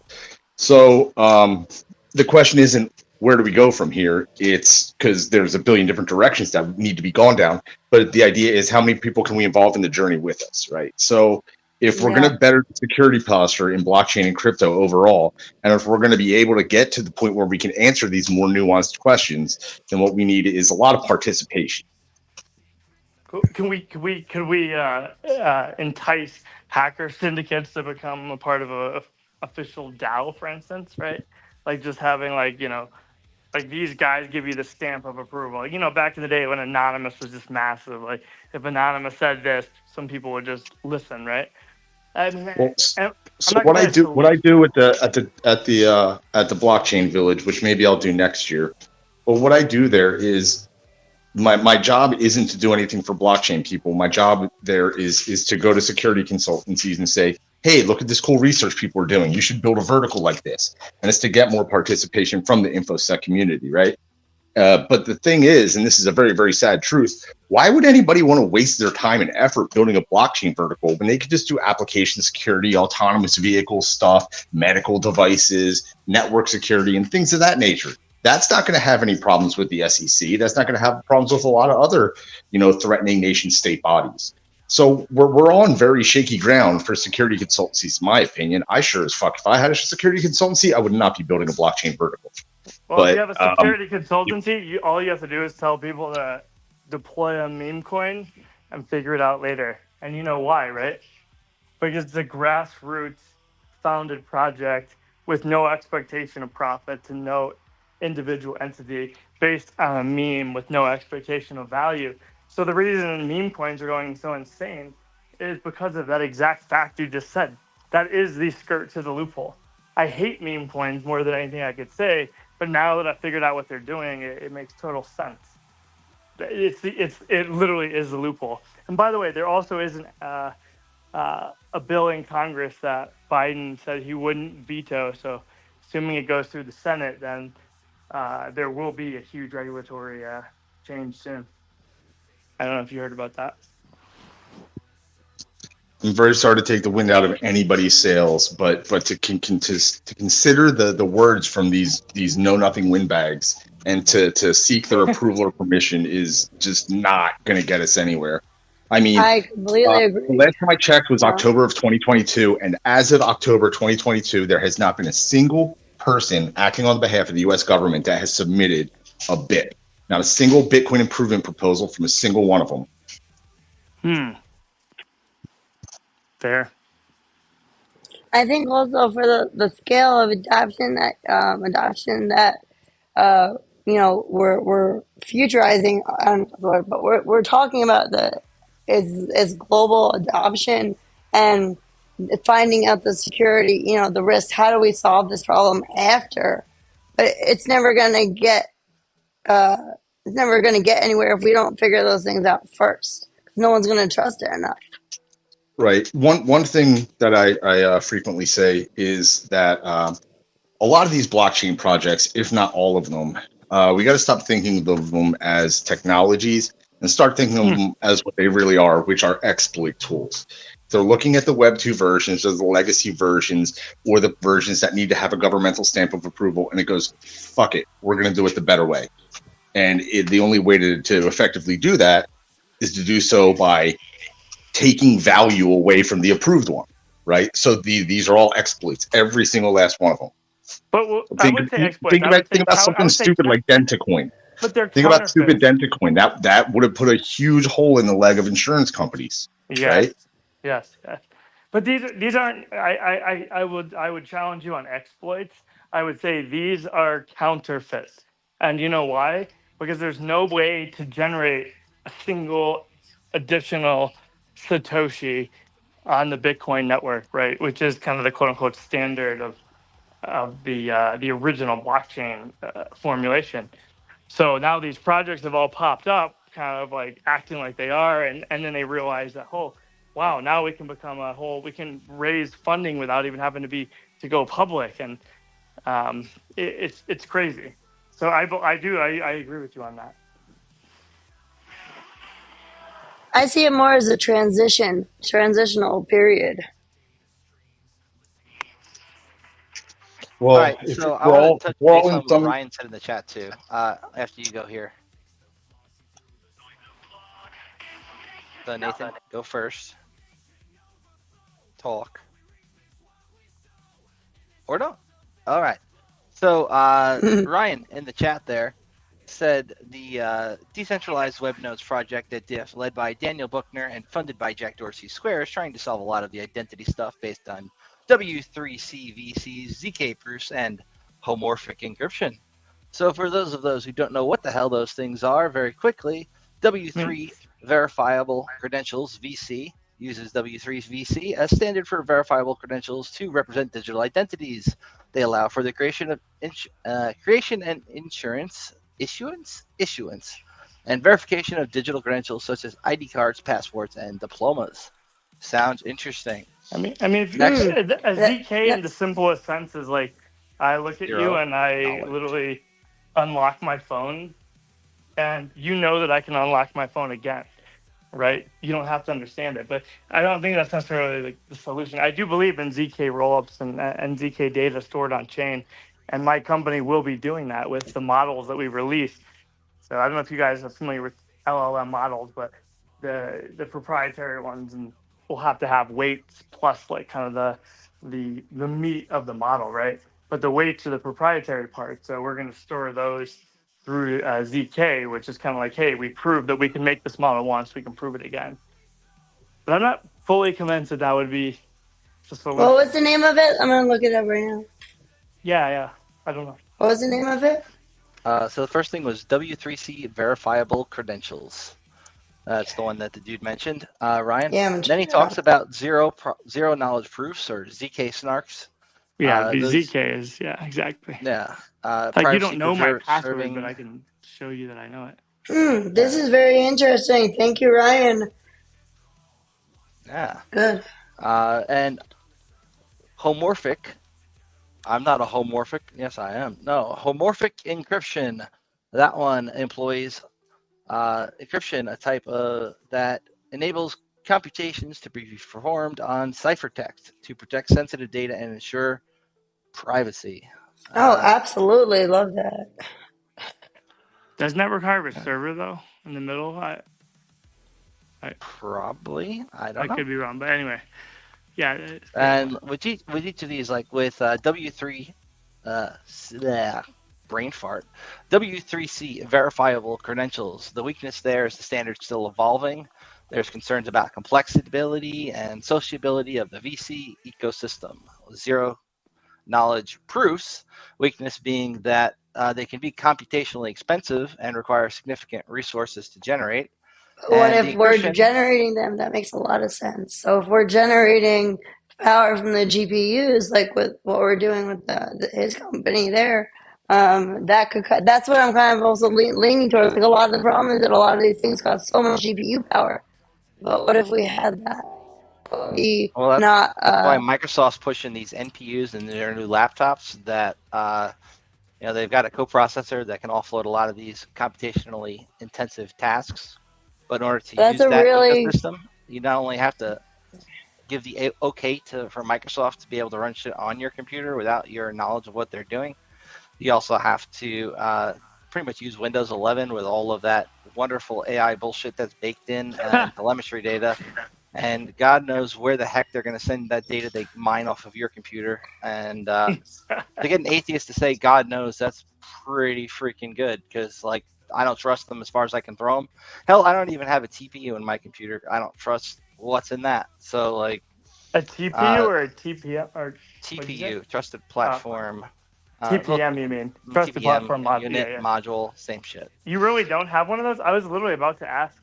I mean, I'm sure they're backdoored by the agent, major agencies. But you can buy motherboards that don't have them, and and last but not least, encryption. can be computationally intensive and can require significant resources.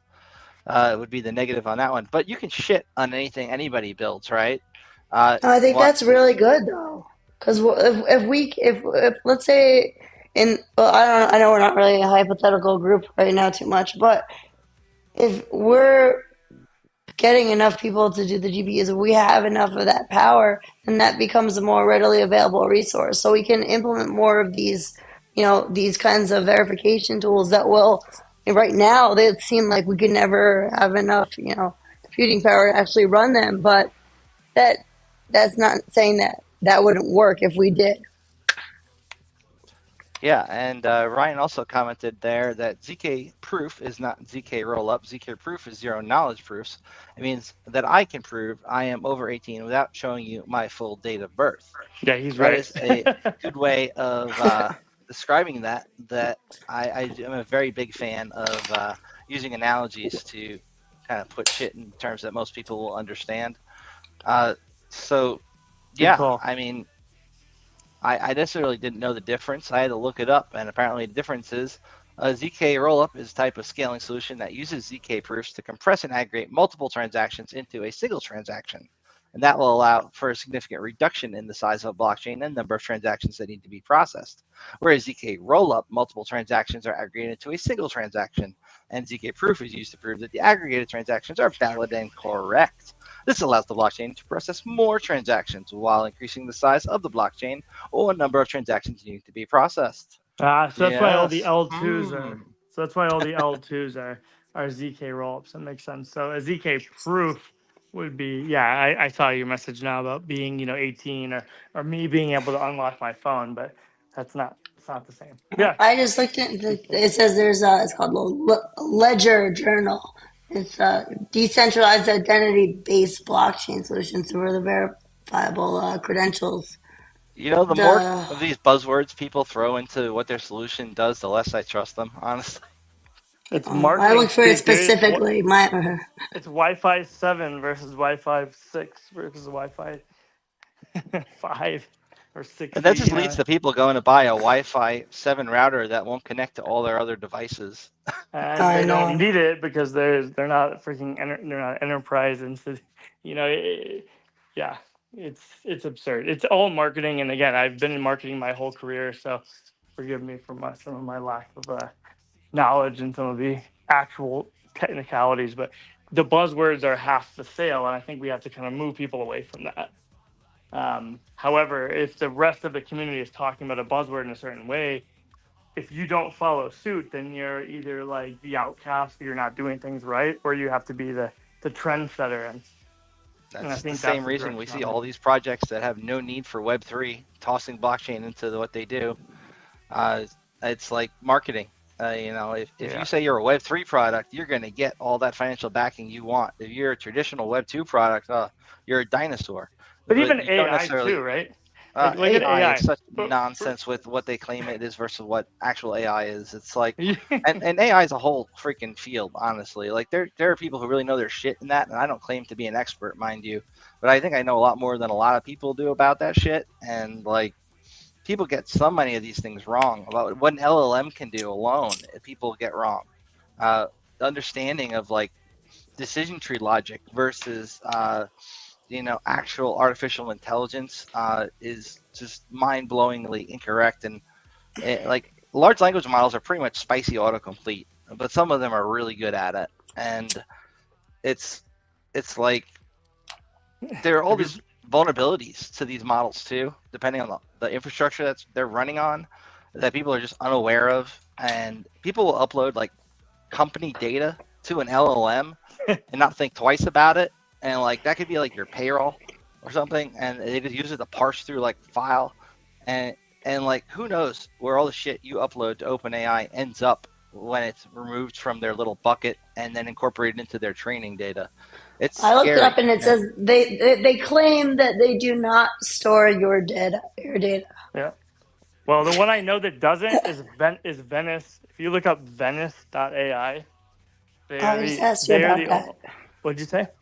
I just asked you about that earlier. Yeah, that's Eric Voorhees' company. I've known him a long time, and Eric Voorhees started Shapeshift, which he converted from just being able to trade cryptocurrency assets and kind of like a centralized exchange all the way down to now he's working with Thorchain and a lot of other big players. So I would check out Venice.ai. It's the best uncensored AI model there is. Which again, that kind of leads to what's the value of decentralization? Is it needed or is it inefficient? You know? Yeah.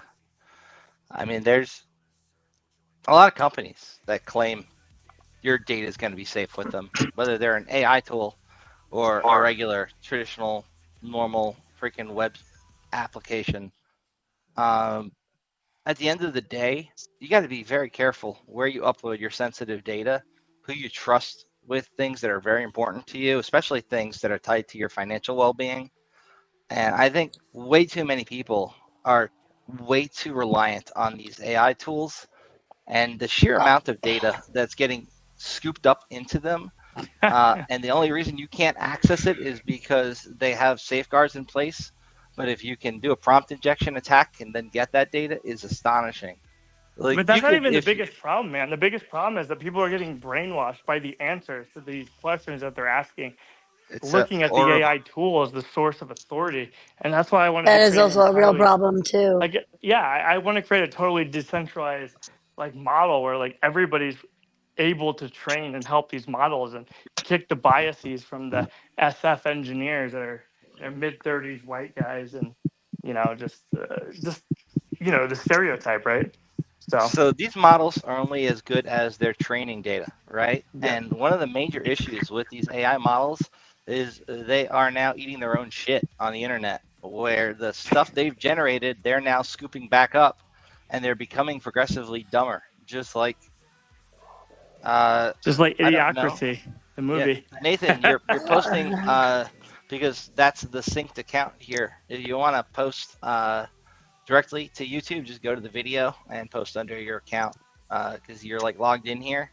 So when you post, you're going out to the YouTube as Adrian. I'm sure Adrian appreciates it. We're getting canceled again. Well, listen, while I'm on, look at that DARPA.mil link I just sent. That's about the Project Civ thing, where DARPA and the Department of Defense are using zero knowledge proofs. I know at one point that this had something to do with security researchers dealing with vendors and not having to expose themselves to legal recourse as a threat during the disclosure process. But you might want to read through that real quick. It's only about 3 big paragraphs. So what's the difference in that and like a hash or something? Like, again, I'm not the most technical person in the world, but hash is an output that's generated after it completes the algorithm. Like, were they related at all? I don't know. I feel like I've heard that before. Yeah, I would actually have to look into what that is myself to be able to answer that question. So I don't know what DARPA's doing there. Wait, where do I get that link? Yeah, it's basically you can't reverse. I thought I was the only one who went to .mil research. If you're on the YouTube live stream of this video, you can copy and paste it from there. If not, I don't know. I can grab it later and email it to you if you'd like. But right now, let's keep on the topic. So that was a very valid point with we just have so much data, right? If we had in place a better form of proving our identity, we wouldn't need to be providing all this data all the time, especially our more secure shit. Absolutely. I think also there needs to be better understanding from like the general population on what to and what not to put on the internet. Like we've got kids nowadays who just don't know, and they grew up with this shit, and they just think it's fine to post their whole lives online, which is gonna bite them in the ass later. Like we're living in a society now where somebody can look up like a message you put on an online media place like Facebook or Twitter like 10 years later, and now your life is over because the opinions of 10 years from now are going to be very different than the opinions of when you post something. And that's just living forever now in large language models. It's archived essentially. You can't delete your shit that you've ever posted on Twitter, even if you delete those tweets, because there's people who have archives of it, and it's going to Oh, eventually get really? into If these you know things. of any, let me know because Well, I have a post from one of my old accounts that I really want to pull up. It was a picture I took at this well, event, and I was like, I would love to get my guys. hands on that. That's not how the LLM works yet. LLMs work Not based yet, off of but defined data sets, and they evolve for machine and they learning. And tokenize that data, and they, they are able to but draw conclusions based on. But there's also the ability where I've seen with prompt injection, where somebody was pretty much that's true. asking for a social security number, Yeah. and they fed it enough data, and it gave the person's actual social security number from the data that was scraped from the web. Oh And like yeah, you there's mentioned crazy that. That shit was that these things can do. Them people who build them don't even necessarily understand everything about how they work. I Like you can know. go back to the GPT-2 model and load that shit into a spreadsheet. That you can understand. You go up to the newer models, the way they're Dude, drawing conclusions based on the data is not necessarily not always understandable by human well, intelligence. I mean, and it's the multi-model. Now it's the new multi-models, right? Where they combine like, again, vision, hearing, visual, like everything, right? So it's becoming more and more of a complex disaster. But to your point earlier, I don't think that you don't have to worry about the LLMs like storing data. They might learn from it, but they're not. I don't think they'd be storing all your posts. That's more like the Wayback Machine or web archive. I would say with the LLMs, you have to worry about stupid people. Like recently met a CEO of a company who literally copy and pasted his entire code base into Chat GPT, asking for like improvement suggestions. Like what like that could probably be reverse engineered to There was actually a white paper about reverse engineering data sent to ChatGPT about 3 months ago, oh geez. based on really. packet captures of the network alone. So yeah, there's a lot of stupid people putting shit into these models that sometimes might just use that same input on their training later. It's like you look at the way they built Copilot for GitHub, and what people have been able to scrape from that LLM when they're just trying to like do programming normally.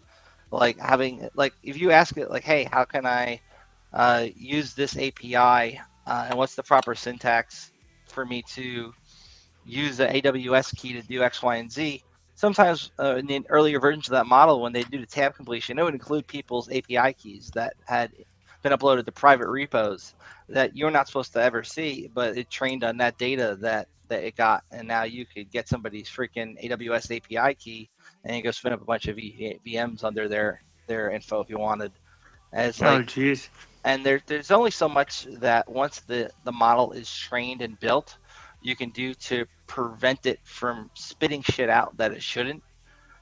It's like a cat and mouse game with a lot of these where they put these restraints and these prompts really in front saying like, don't answer questions on this, do this or do that. But at the end of the day, if somebody's able to get injection on there and get it to just answer raw without looking at all those filters, it's really weird the shit that they can pull and what they know versus what they're told they're allowed to say. And I think that's going to be a pretty scary place in the future, especially as they continue to scrape the internet with shit they've generated themselves and get dumber, which is definitely going to happen. Yeah. that actually is the most concerning thing to me. But anyway, I Like don't know that if you guys snake that eats itself, yeah. or a So what's burst. the answer to that? Like, is the answer just to like allow the 1% to participate in training models, or you know what I mean? Like I find I that I genuinely don't struggle. know. I don't know the Yeah, I answer to struggle that. to find a way around Like that. that's It's like, that's a problem for an AI engineer in the future to solve, not for a hacker from today who, like I read into AI. I find it very fascinating. I even have a Signal group where I post articles about AI that I find interesting. But like at the end of the day, I'm not an AI engineer. I've never built an LLM.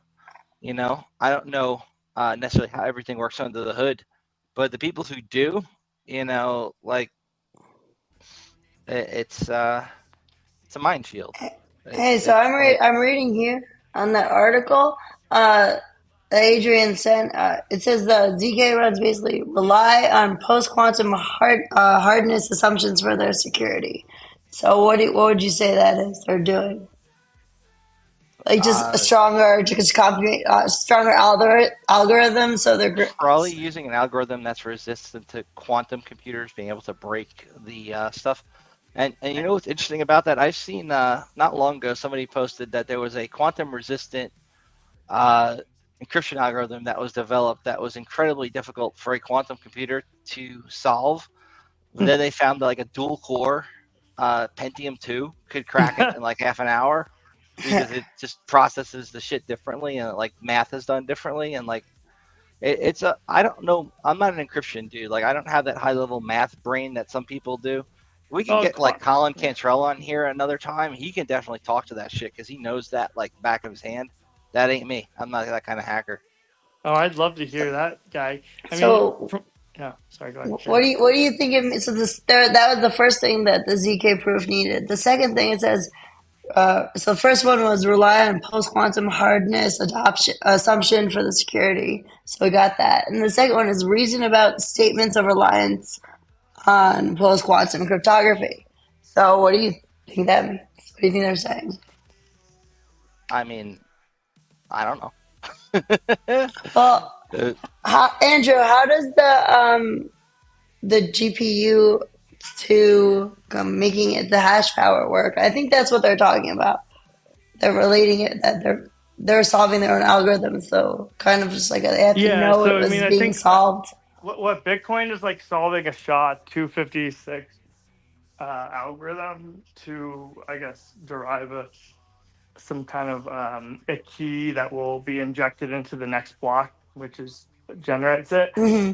With our model, we're actually able to train a model, and as we're training that model and the work that's being put into training the model and the iteration, that becomes the work. So instead of you just spending your money, instead of energy being wasted on, mining Bitcoin, you're actually using your energy to mine both tokens and train AI at the same time. So that's the difference in the way that we do it. Obviously, the consensus is about a 400-page document that I'm not going to go into, but it's it's similar to what you said. Oh, this is good stuff with this So the with the seed ZK. program Yeah. that they're talking about there is like a project that wants to make ZK proofs better and more powerful. They want to make it possible to use these zero knowledge proofs for like really complicated shit, important things like military applications, and they're working on making them more efficient and powerful so that they can be used for different shit. Post quantum ZK proofs are like a special kind that are designed to be safe even when somebody uses a quantum computer to try to break them. It's like having a special kind of insurance policy for your secret sauce there. You don't want to tell anybody your secret sauce, but at the same time want them to be able to verify that the product they're eating, that's built on your secret sauce is actually legit. So your recipe can stay safe, if that's a decent analogy. So like the way I'm understanding this, based on what they're writing here, is like you're trying to convince somebody you have this super cool secret recipe. It's the best chocolate cake in the world. You don't want to reveal the recipe to them, but you want to be able to sell your chocolate cake to people. So you got to prove to them you've got this amazing recipe without actually telling them what it is. So like that's the zero proof part, where you're going to have a special way to prove that recipe without sharing the recipe itself. It's like a magic trick where you show the person you've got it, but don't reveal it so that they can read it. Or you let them taste it like Coca-Cola, Coca-Cola Yeah, it's like you can tell the difference between Coke and Pepsi. That's why it's so funny in Little Nicky when he changes a Pepsi to a Coke. That's freaking hilarious. Yeah, they literally go through this whole spiel in Atlanta when we went there. They just literally locked it in. I wonder when this is. I wonder what year this was written in. From the dark. I wonder what year. What year is it?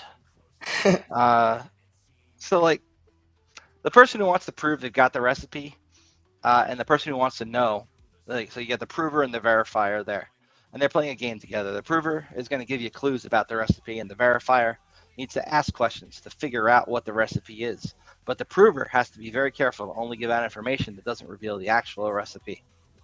I guess is how you could frame this. At least that's how my large language model thinks it could be done. I bet your mind will come up with a totally different answer. Asking the same I question. use very weird LLMs that most people don't use. So Yeah, interesting. Do you use Hugging Face? yeah, I use Hugging Face. I've downloaded the backdoor model from Hugging Face once. I'm very glad that was on an isolated network. But yeah, you gotta be careful what you do. Yeah, there's things called like pickles or whatever. Do you know what those are? Pickles? Yeah. Yeah. Anyway. Cool. So basically, if you're going to go with any digital identity in the future, you hopefully will want it to be then using the ZK proofs. That's what it looks like. Yeah. Which is good to I know. mean, that's the gist of it. But none of us are experts to be able to really speak on it well enough to like tell people like this is what you should or shouldn't do. That's where we need to kind of come together and either, put our collective knowledge hats on where like I'm good at straight up infosec shit, old school, like Web 2. You talk web apps and network pen testing, I'm your man. Come to this Web 3 stuff, I know a little. I don't claim to be an expert yet. I'm trying to learn. But like I would consider myself like a script kiddie when it comes to this Web 3 stuff, as opposed to some dudes who are out there who really know their shit. The problem is a lot of those dudes who really know their shit, they're don't hacking. they don't want to come on a podcast and talk about it so that people can understand it, because that's how they make their money, is by really knowing their shit that other people don't understand. No, they're So straight black. And to your point though, that's what needs to be done because, and I also think there's an error, like not to be offensive in a sense, but I think there's an ego-driven error to a lot of people that are in tech that kind of have a high intelligence levels, and I think that's why the adoption to Web3 is a little bit challenging because a lot of people don't want to admit what they don't know and why they don't know it, right? If there was kind of a more open, like educational platform about how the systems worked and what standards are needed, then I feel like we'd have a lot more adoption from people, that are not so confident in their knowledge, right? So yeah, I I mean, don't know, does that make Nathan sense? and I tried to work together to do like educational projects within that space. We tried a few different things. We were going to do this one with our buddy Mike out here, Security Mindset Reset. We actually got a lot of funding from the dudes over at oh my god, my brain is on freaking autopilot. From Colin's company Nexus, they give us like $5,000 in their crypto to put on an event out here in Vegas, and we did really try pretty hard, and we got like Adrian to come out and record it. We got some videos together, but like I think there definitely needs to be more done in education, in the not just the blockchain and but the infosec space in general, and the bridge between the two, because there's not a lot out there. A lot of people go off bad assumptions and build entire projects on very shaky foundation because they just don't know. And I'm not an expert in it yet. I can say like I know more than your average nerd who's into infosec does about blockchain and some AI stuff. But we need people who really like are experts in their field to educate people and help them understand how to do things the right way so that they can build things a better way going forward, and we don't end up making the same stupid mistakes over and over again and seeing the same stupid hacks take out crypto projects left and right, because until we can raise the overall standards and have like a free educational platform somewhere that can be used to like, if you make really good documentation and educate somebody and then put it behind a paywall and nobody can access that, what the hell's the point of having built it in the first place? And eventually it's going to get leaked anyway. You're just gatekeeping knowledge. And I'm a hacker, and I'm very much against gatekeeping knowledge. But at the same time, in order to generate that kind of training material, you need people and you need to pay them. So where do you get the money? It's a whole freaking like catch-22. But like we definitely, I agree, need better education, like a platform even where people can go and educate themselves. One of the reasons I love Iron Geek is he recorded all the InfoSec cons, because like nobody was doing that. And now he's like, well, let's record them so that they won't disappear forever, so that people can learn on their own time and not have to go to these expensive conferences in places like Las Vegas. You could just, sit at home and watch YouTube and learn everything you need to know. And like, we need the same kind of shit, but in this space, because until we get people who are actually knowledgeable and not just these bullshit artists trying to pitch their company and try and like pitch their project and not actually contribute anything, we're going to keep ending up with people making stupid mistakes and building shitty projects and more fucking NFT where people are selling Thank pictures and God. Don't go into NFTs. like it's look. I have nothing against the people who make money doing like selling NFTs and the artists who make money from their stuff that way. I do shit on it a lot because it's just a really stupid use case for what could have been a really cool technology that could have done so much more. Like think of it like ticket sales for a concert, right? That'd be a great way. Like all this kind of shit you could use that for, and instead we have our proof of case that everybody knows about when you name the technology is those idiots who buy pictures for a lot of money is like what everybody thinks. It's fucked up, but it is what it is. Up there goes the monetization I cursed. It'll be rebranded at some point, but they already do. Like when certain politicians sell their NFT projects, they don't call them NFTs. They call them things like trading cards. Yeah, right? exactly. Because like digital experience is like what we would talk to brands about, which is what I was looking into from like a marketing standpoint. Like, hey, we're giving your brand digital transformation. We're not like selling you NFTs. But going back to your point earlier, has anyone ever done an analysis to synthesize what all of the hacks have in common, or found overlaps and like exploits? Like, has anyone bothered to go that deep into that, or is that something that could be? it sounds like something Surtech would probably do.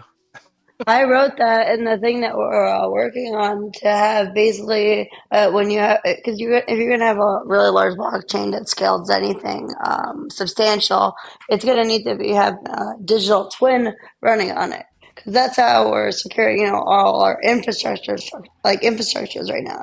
Like our critical infrastructures, we're using digital twins.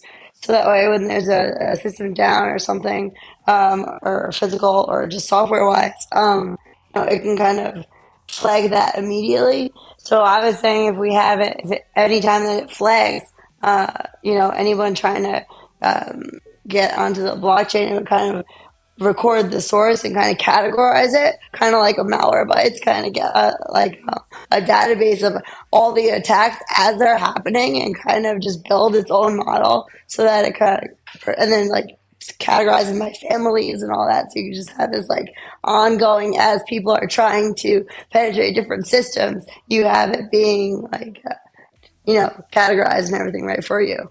Endless database to attacks. Oh, that'd be a very interesting data set to look through.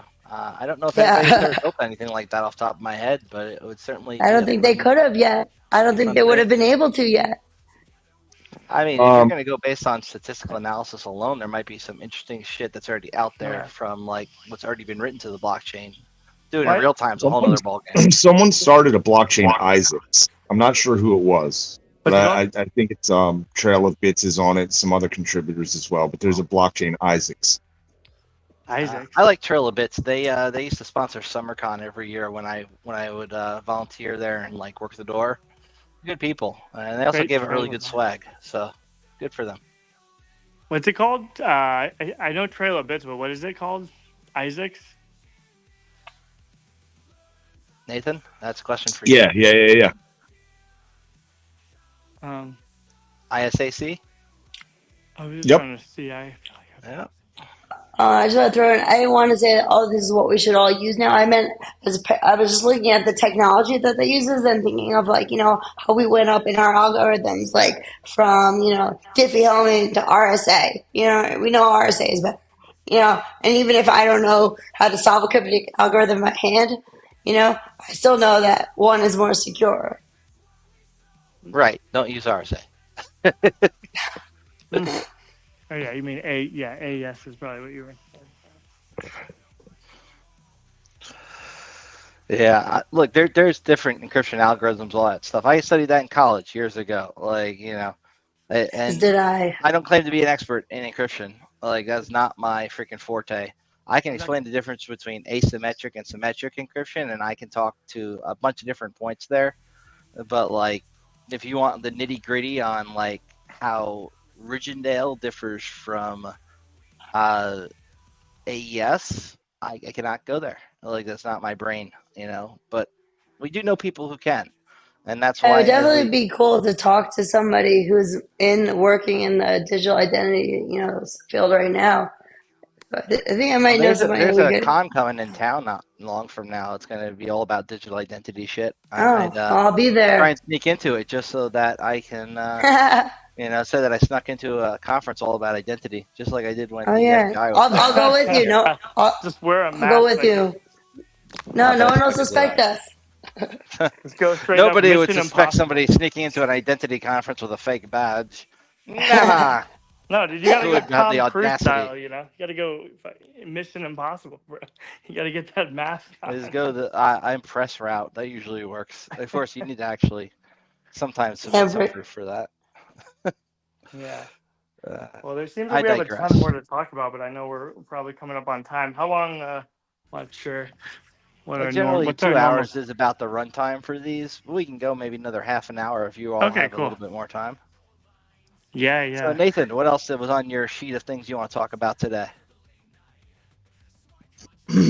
I think we're pretty well off track, so I don't think there's too much sense in trying to bring it back on.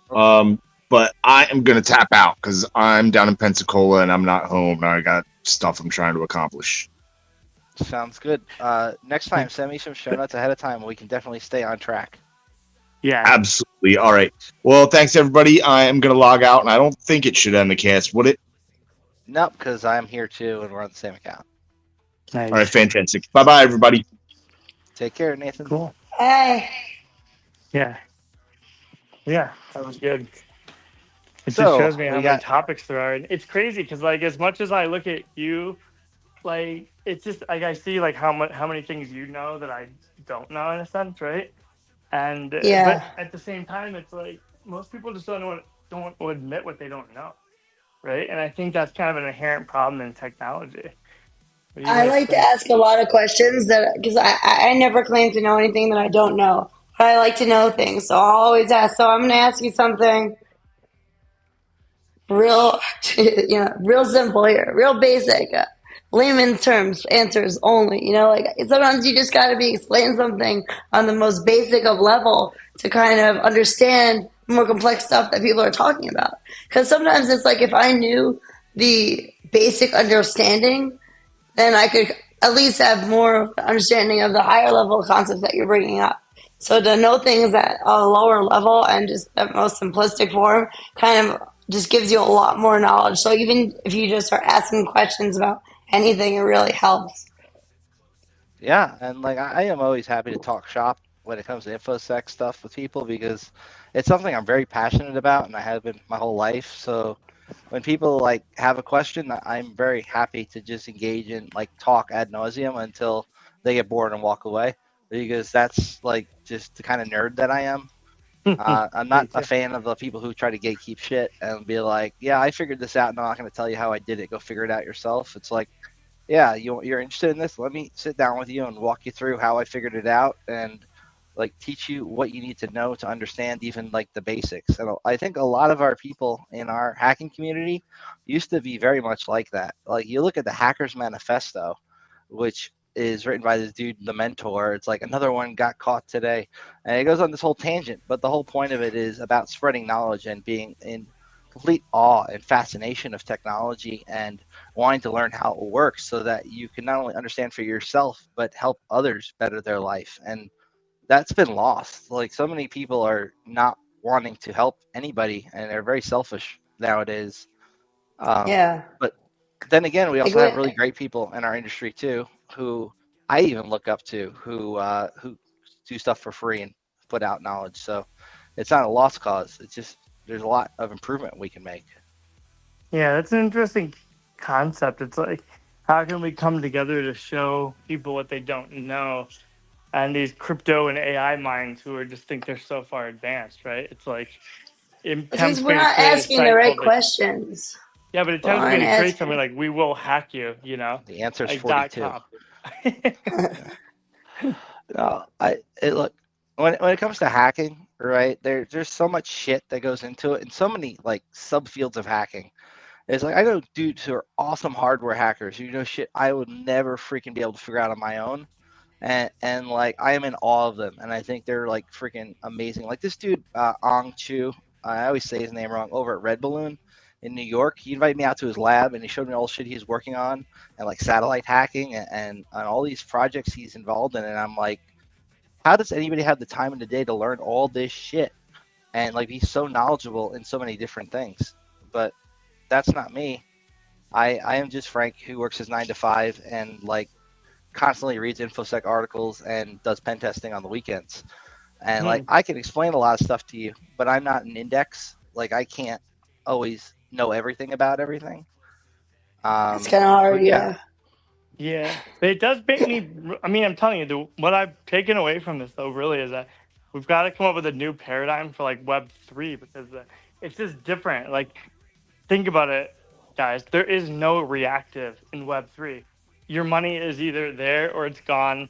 It's a 1 or a 0. So we have to come up with a whole new paradigm shift. You can't just prevent exfiltration of data, right? You can't just block people from getting to you. You can't just ignore social engineers who will talk to your, secretary. You know what I mean? There's things that need to be done. So it kind of makes me think that there has to be an initiative where, imagine if I worked with Consensus next year and, you and some of your, savvy guys who do the pen testing, you challenge the conference to say, look, I want to show you guys how much crypto I could have stolen at this conference if no one changed anything. Like that would be a mind-blowing. One of the caveats there is, being ethical, right? So in order to get that kind of data, sometimes you have to act unethically. And, disclosure was a huge thing in InfoSec. I don't know how familiar you are with it, but back in the day, if you found a vulnerability and told the company about it, a lot of dudes got sued just trying to explain to a company, hey, you have an issue you got to fix, and here's how you can fix it. And the company gets litigious, and the next thing you know, you're freaking paying for a lawyer for months to try and deal with it. Yeah, but the good news about a DAO is that there's no one at the helm. Somebody in the DAO found the bug. Dread Pirate Roberts theory. Yeah, I get it. Like Dread Pirate Roberts. Yeah, so that's what I'm saying. If it's a collective of people, and then some spokesperson from the DAO says, look, we could have hacked this many crypto and we have, proofs, or we could have stolen this much crypto, we have proofs, that would wake the industry up. And I fear it would either deter people from. I don't think that would be good. Yeah, I think that's what it would do at this point. I think it would halt. So basically, instead of just kind of saying, hey, this is how, we just have to know that we can in those ways, and then propose them solutions and push people towards already incorporating if we found the vulnerabilities, if we knew the patches and kind of present, had people moving towards the direction where they're already starting protecting themselves from those things that we already know. So what about a forum for CVEs that could affect crypto applications or something? Or to separate it out, you might as well just use the existing forms for CVEs. CVE details being a good one, or exploit DB. Those already exist to go look that kind of stuff up. And a lot of the times, these vulnerabilities are already very well detailed in places that you can go find. It's a matter of educating the people who are building the stuff in the first place, not to build it stupidly. And we still have that problem with regular web app developers who graduate college with a degree in web development, but it's all about design stuff and they don't know anything about security, and they make very stupid mistakes. The same thing happens in a lot of these projects where you see people oh, this dude stole this crypto from this project, but then he gave a lot of it back. That's cool, but why was he able to do that? Why was the project so vulnerable? And how can you in good conscience then put money into a project that had so much money stolen from it because of a design flaw without thinking, oh, there's probably another design flaw that I could use? It's very scary. And a lot of these systems are very complicated, and to get under the hood requires multiple different skill sets from different people. It's hard to find somebody who's got all of them in that same brain. And a lot of people who have these skill sets don't work well together with others. You gotta have a big, it's like a big org of part-time people that come together. And I think that in like you said, the hacker realm, there's been communities that have existed since the beginning of time, right? So in the regular world, if you're not in a video game joining a guild, or you're not in kind of a hacker society, it's there's very little, like, I guess, what is it, honor among thieves, right?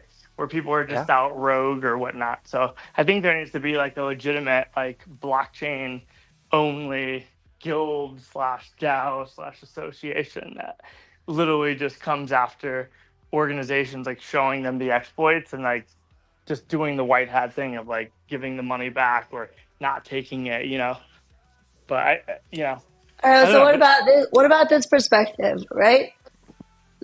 So what I'm getting is the blockchain. So I just am a little confused about why we're saying it's harder to trace. Like, so if the blockchain will have just as many vulnerabilities as the current, tools that we're using, not tools, I don't know what you want to call the internet, but if it has the same amount of vulnerabilities, right? it doesn't have But the same. But yeah. well, it has equivalent types. It's equally as a great as the same great amount of attack surface. So what was I gonna say? Basically, The thing is, it's we could protect ourselves better because it's the same threats, but like we could just make different steps that will protect us better. It's gonna get so basically you're gonna get hacked. You're gonna get these things are gonna keep happening. So how do we just The if po- we could kind of just do it over? the point is we can look back through blockchain and see where the hacks happened, how they happened. There's no manipulation to the database unless there's a 51% attack. So I think we have to use blockchain and actually use the technology to look back and say, how did these hacks happen? And you can literally watch them all, right? Whereas like if another database gets, some SQL injection or whatever it is, right? Like, it's not public. You're never going to be able to see it. And as an It's more individual transparent. yeah, exactly. So I'm saying it should be the easiest way to rally people behind because you can all Uh, see the same problem, you know? That's what I'm saying. So like if we're having all these problems now on our current economy, our current everything that we're doing, this would just kind of we'd have the same problems, but we'd be able to fix them easier. We'd be able to, make quicker changes. We'd be able to actually like use the technology that we have to fix things. And the fact that they're especially for law.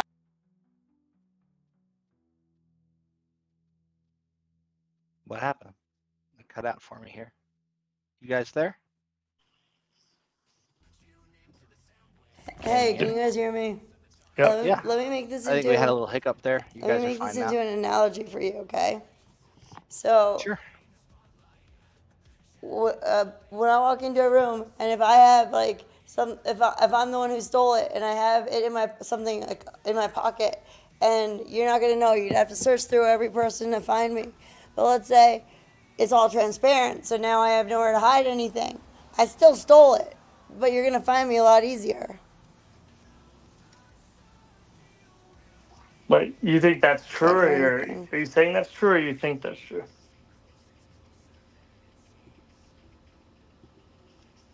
Because it's definitely not true in terms of being able to use something like Tornado Cash API, use a mixer, swap out to Monero, which uses ring signatures, and then even use the L2 on top of Litecoin to obfuscate everything, So I wouldn't say it's that easy, Bitcoin is very traceable, put it that way, but the other networks are not. So in that regard, just a few things. So first, there's a lot of crossover between the types of vulnerabilities you'll see on like a web application and some of the stuff that's out here built on Web3 technology. But there are little differences and nuances that a lot of us, as like your typical pen tester, we don't know. It's not like the people who actually end up exploiting these things tend to be people who also work in that space, who really understand the technology at a deeply fundamental level. And I think a lot of the people who end up hacking these things are people who are actually working for competing projects, like, because there's a whole specific set of knowledge that goes into blockchain, and like a lot of that's very parallel to what we see in people who are very good at database hacking, not just SQL injection, but like actual getting deep under the database and knowing how it works and being able to do things it's not intended to do and get data out of it in ways that it's not supposed to give. And these people who end up robbing crypto exchanges, like the dudes from MIT who did something like not long ago, a lot of them really like spend a long time planning and even testing out how they're going to conduct these attacks before they really do them. Where your typical pen test is not going to be, it's like 2 weeks. We don't even have time usually to like maybe set up a copy of an application and then try to hack it. We normally rely on what's already been built because it's a time frame kind of thing. So Or if it's you're going to not talk been like a built, true right? red team Like, do you operation, do it which is before it's been built or like after it's been built? Because I was thinking in crypto, like there's no before and after, right? It's like right. it's So like it's the a stakes different are so much higher. Imagine like it's almost a new paradigm that needs to be created in terms of pen testing and hacking, right? For crypto, it's paradigm like shift. Yeah, yeah, it's it's a like got to be like completely a different. thousand Now, x while there's plan. definitely some similarities to the shit that's already out there, it's a whole new ball of wax. And like, not everybody who knows how to hack one thing knows how to hack another thing. Just like I'm not a great hardware hacker, even though I've dumped firmware from a phone. Like, there's people who are such like they blow me out of the water in that regard. And there's different people who are just very good at specific things, and blockchain and this whole ecosystem is like it's a niche that yeah, there have been some cool attacks we've seen publicly and it came out. I'm sure there's a lot more that have happened that we've never heard about, like because not a lot of these things are publicly disclosed where they're going to let us know what happened if they can get away with it, like the Mount Gox guy. He certainly wouldn't have ever publicly disclosed he had been hacked or sold the company to the other guy who then got hacked several more times. We only found out about that because at the end of the day, they ran out of money to keep a pyramid scheme going. Not that crypto's a pyramid scheme, mind you, but what they were doing specifically was. And like we see it repeatedly, like same kind of patterns that exist. But to be able to replicate that requires a lot of knowledge that not most regular hackers who specialize in the things, at least that I do, or that a lot of my friends who are in this industry do, have the foundational knowledge to understand.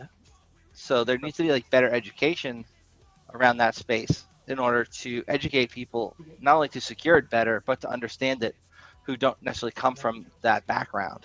So that's what I Yeah, was trying but to get at. that's in it. But doesn't that alone right there make um like using a blockchain more secure because less people know how to hack it? That's a good question. And at the end of the day, I'm not the person who's qualified to answer it. So, You know what I mean? I'm um, just saying, especially number one, it's going to be harder to hack, and number two, it's transparent, so it's going to be harder to get away with theft of Yeah, those any MIT guys. assets. How long did it take those guys to get arrested? The MIT guys. They got. It took about a year to get them, I think. But you know what I mean? Like the fact that we do like there are those that do understand how it works, but we get to well we know that is it if not as many people know how to hack it right now, it already gives it an advantage because there are so many ways to hack. I mean, even when it comes to physical security and when you're tapping your credit card, or the ones that didn't do the mandated update your um their gas station pump to accept the tapless. You know what I mean? Like, but we didn't know how to hack it. Like they have to keep coming up with new things that they don't have right now. but I to think it draw gives us an parallel to your advantage gas if we do station it. attack, right? The Yeah, and that one, the thing that happened there was people figured out that people are going to use NFC to pay for gas, but there's still that old school card reader there that you can stick your card into. So they just drilled out the NFC things and forced people to go and fall back to the earlier yeah. version and And stick I their see. card in there that had their skimmer on it. And I, same thing with a lot of these blockchain technologies that are going to rely on fallback to earlier encryptions yeah, and they call it the protocols. old tech. Yeah. So I yeah, mean, I was actually just thinking that too. So when we do more of this transition to the blockchain, we're still going to be very reliant on the old tech or what we know as the current things that we use now. So we're going to really have to be like thinking of, especially like the security is going to be huge moving forward. How we go about this and how we integrate all of our current technology with the future upgrades. yeah. So at the end of the day, I mean, there are some really smart people in the blockchain space, and there are some good resources out there for people who do want to learn more about it.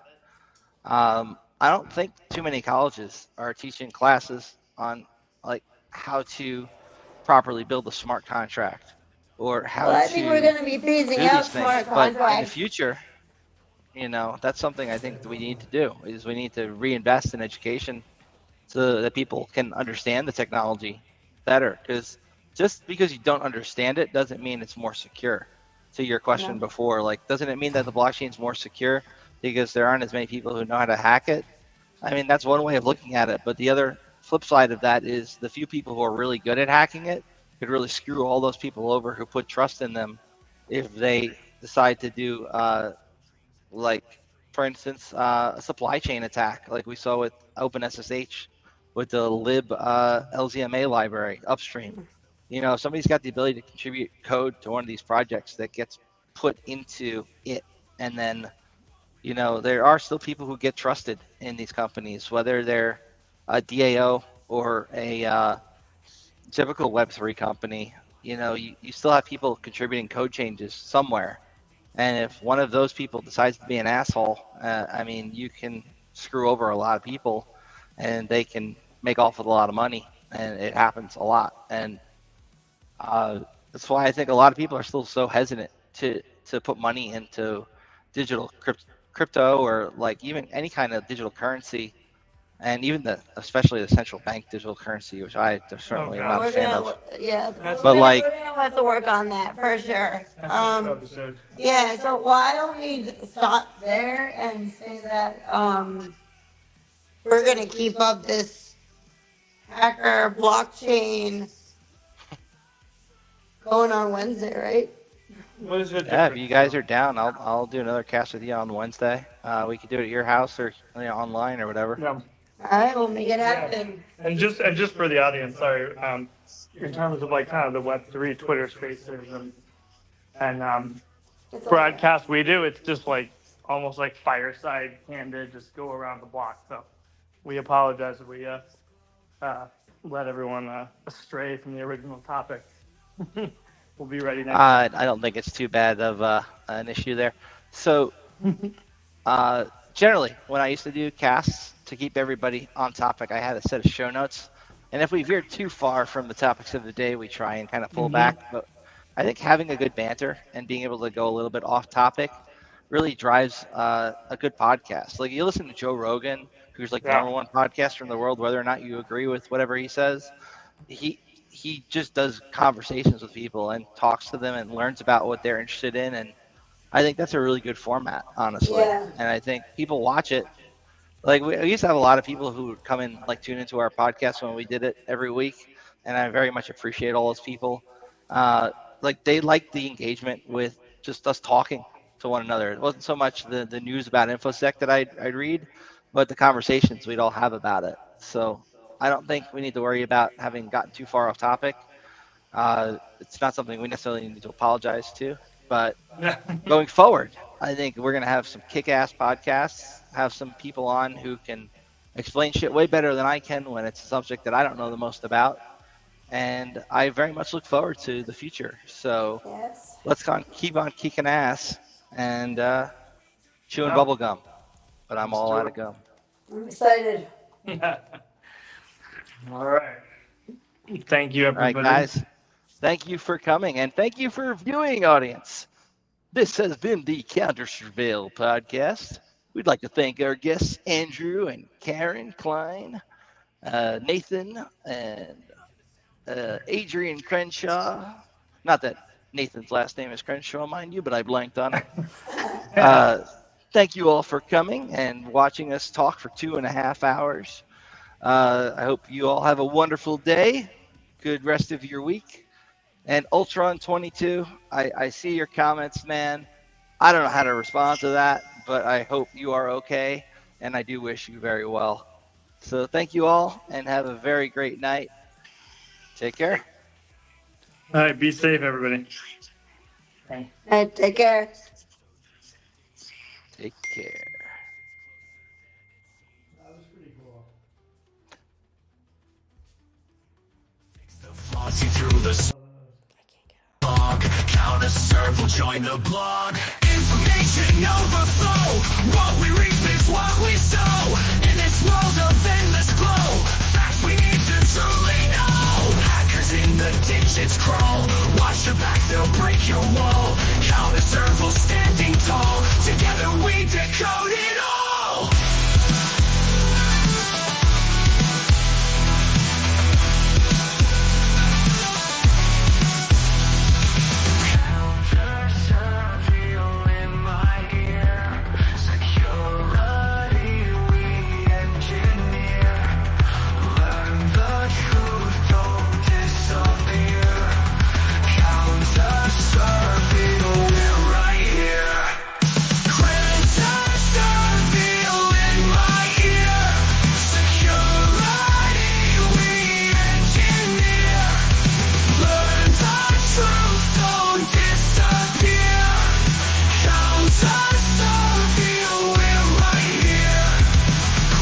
Dreams and data streams. Listen close, it's closer than it seems. Face the flaw, see through the smog. Countersurveil join the blog. Information overflow. What we reap is what we sow. In this world of endless glow, facts we need to truly know. Information overflow. What we reap is what we sow. In this world of endless glow, facts we need to truly know. Hackers in the ditches crawl. Watch your back, they'll break your wall. Countersurveil standing tall. Together we decode it all. Hypno dreams and data streams. Listen close, it's closer than it seems. Face the flaw, see through the smog. Countersurveil join the blog. Hackers in the ditches crawl. Watch your back, they'll break your wall. Countersurveil standing tall. Together we decode it all. Hackers in the digits crawl. Watch your back, they'll break your wall. Countersurveil standing tall. Together we decode it all.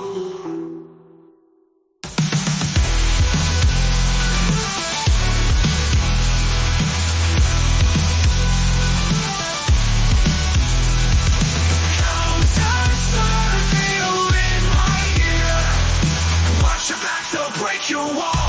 Countersurveil standing tall. Together we decode it all.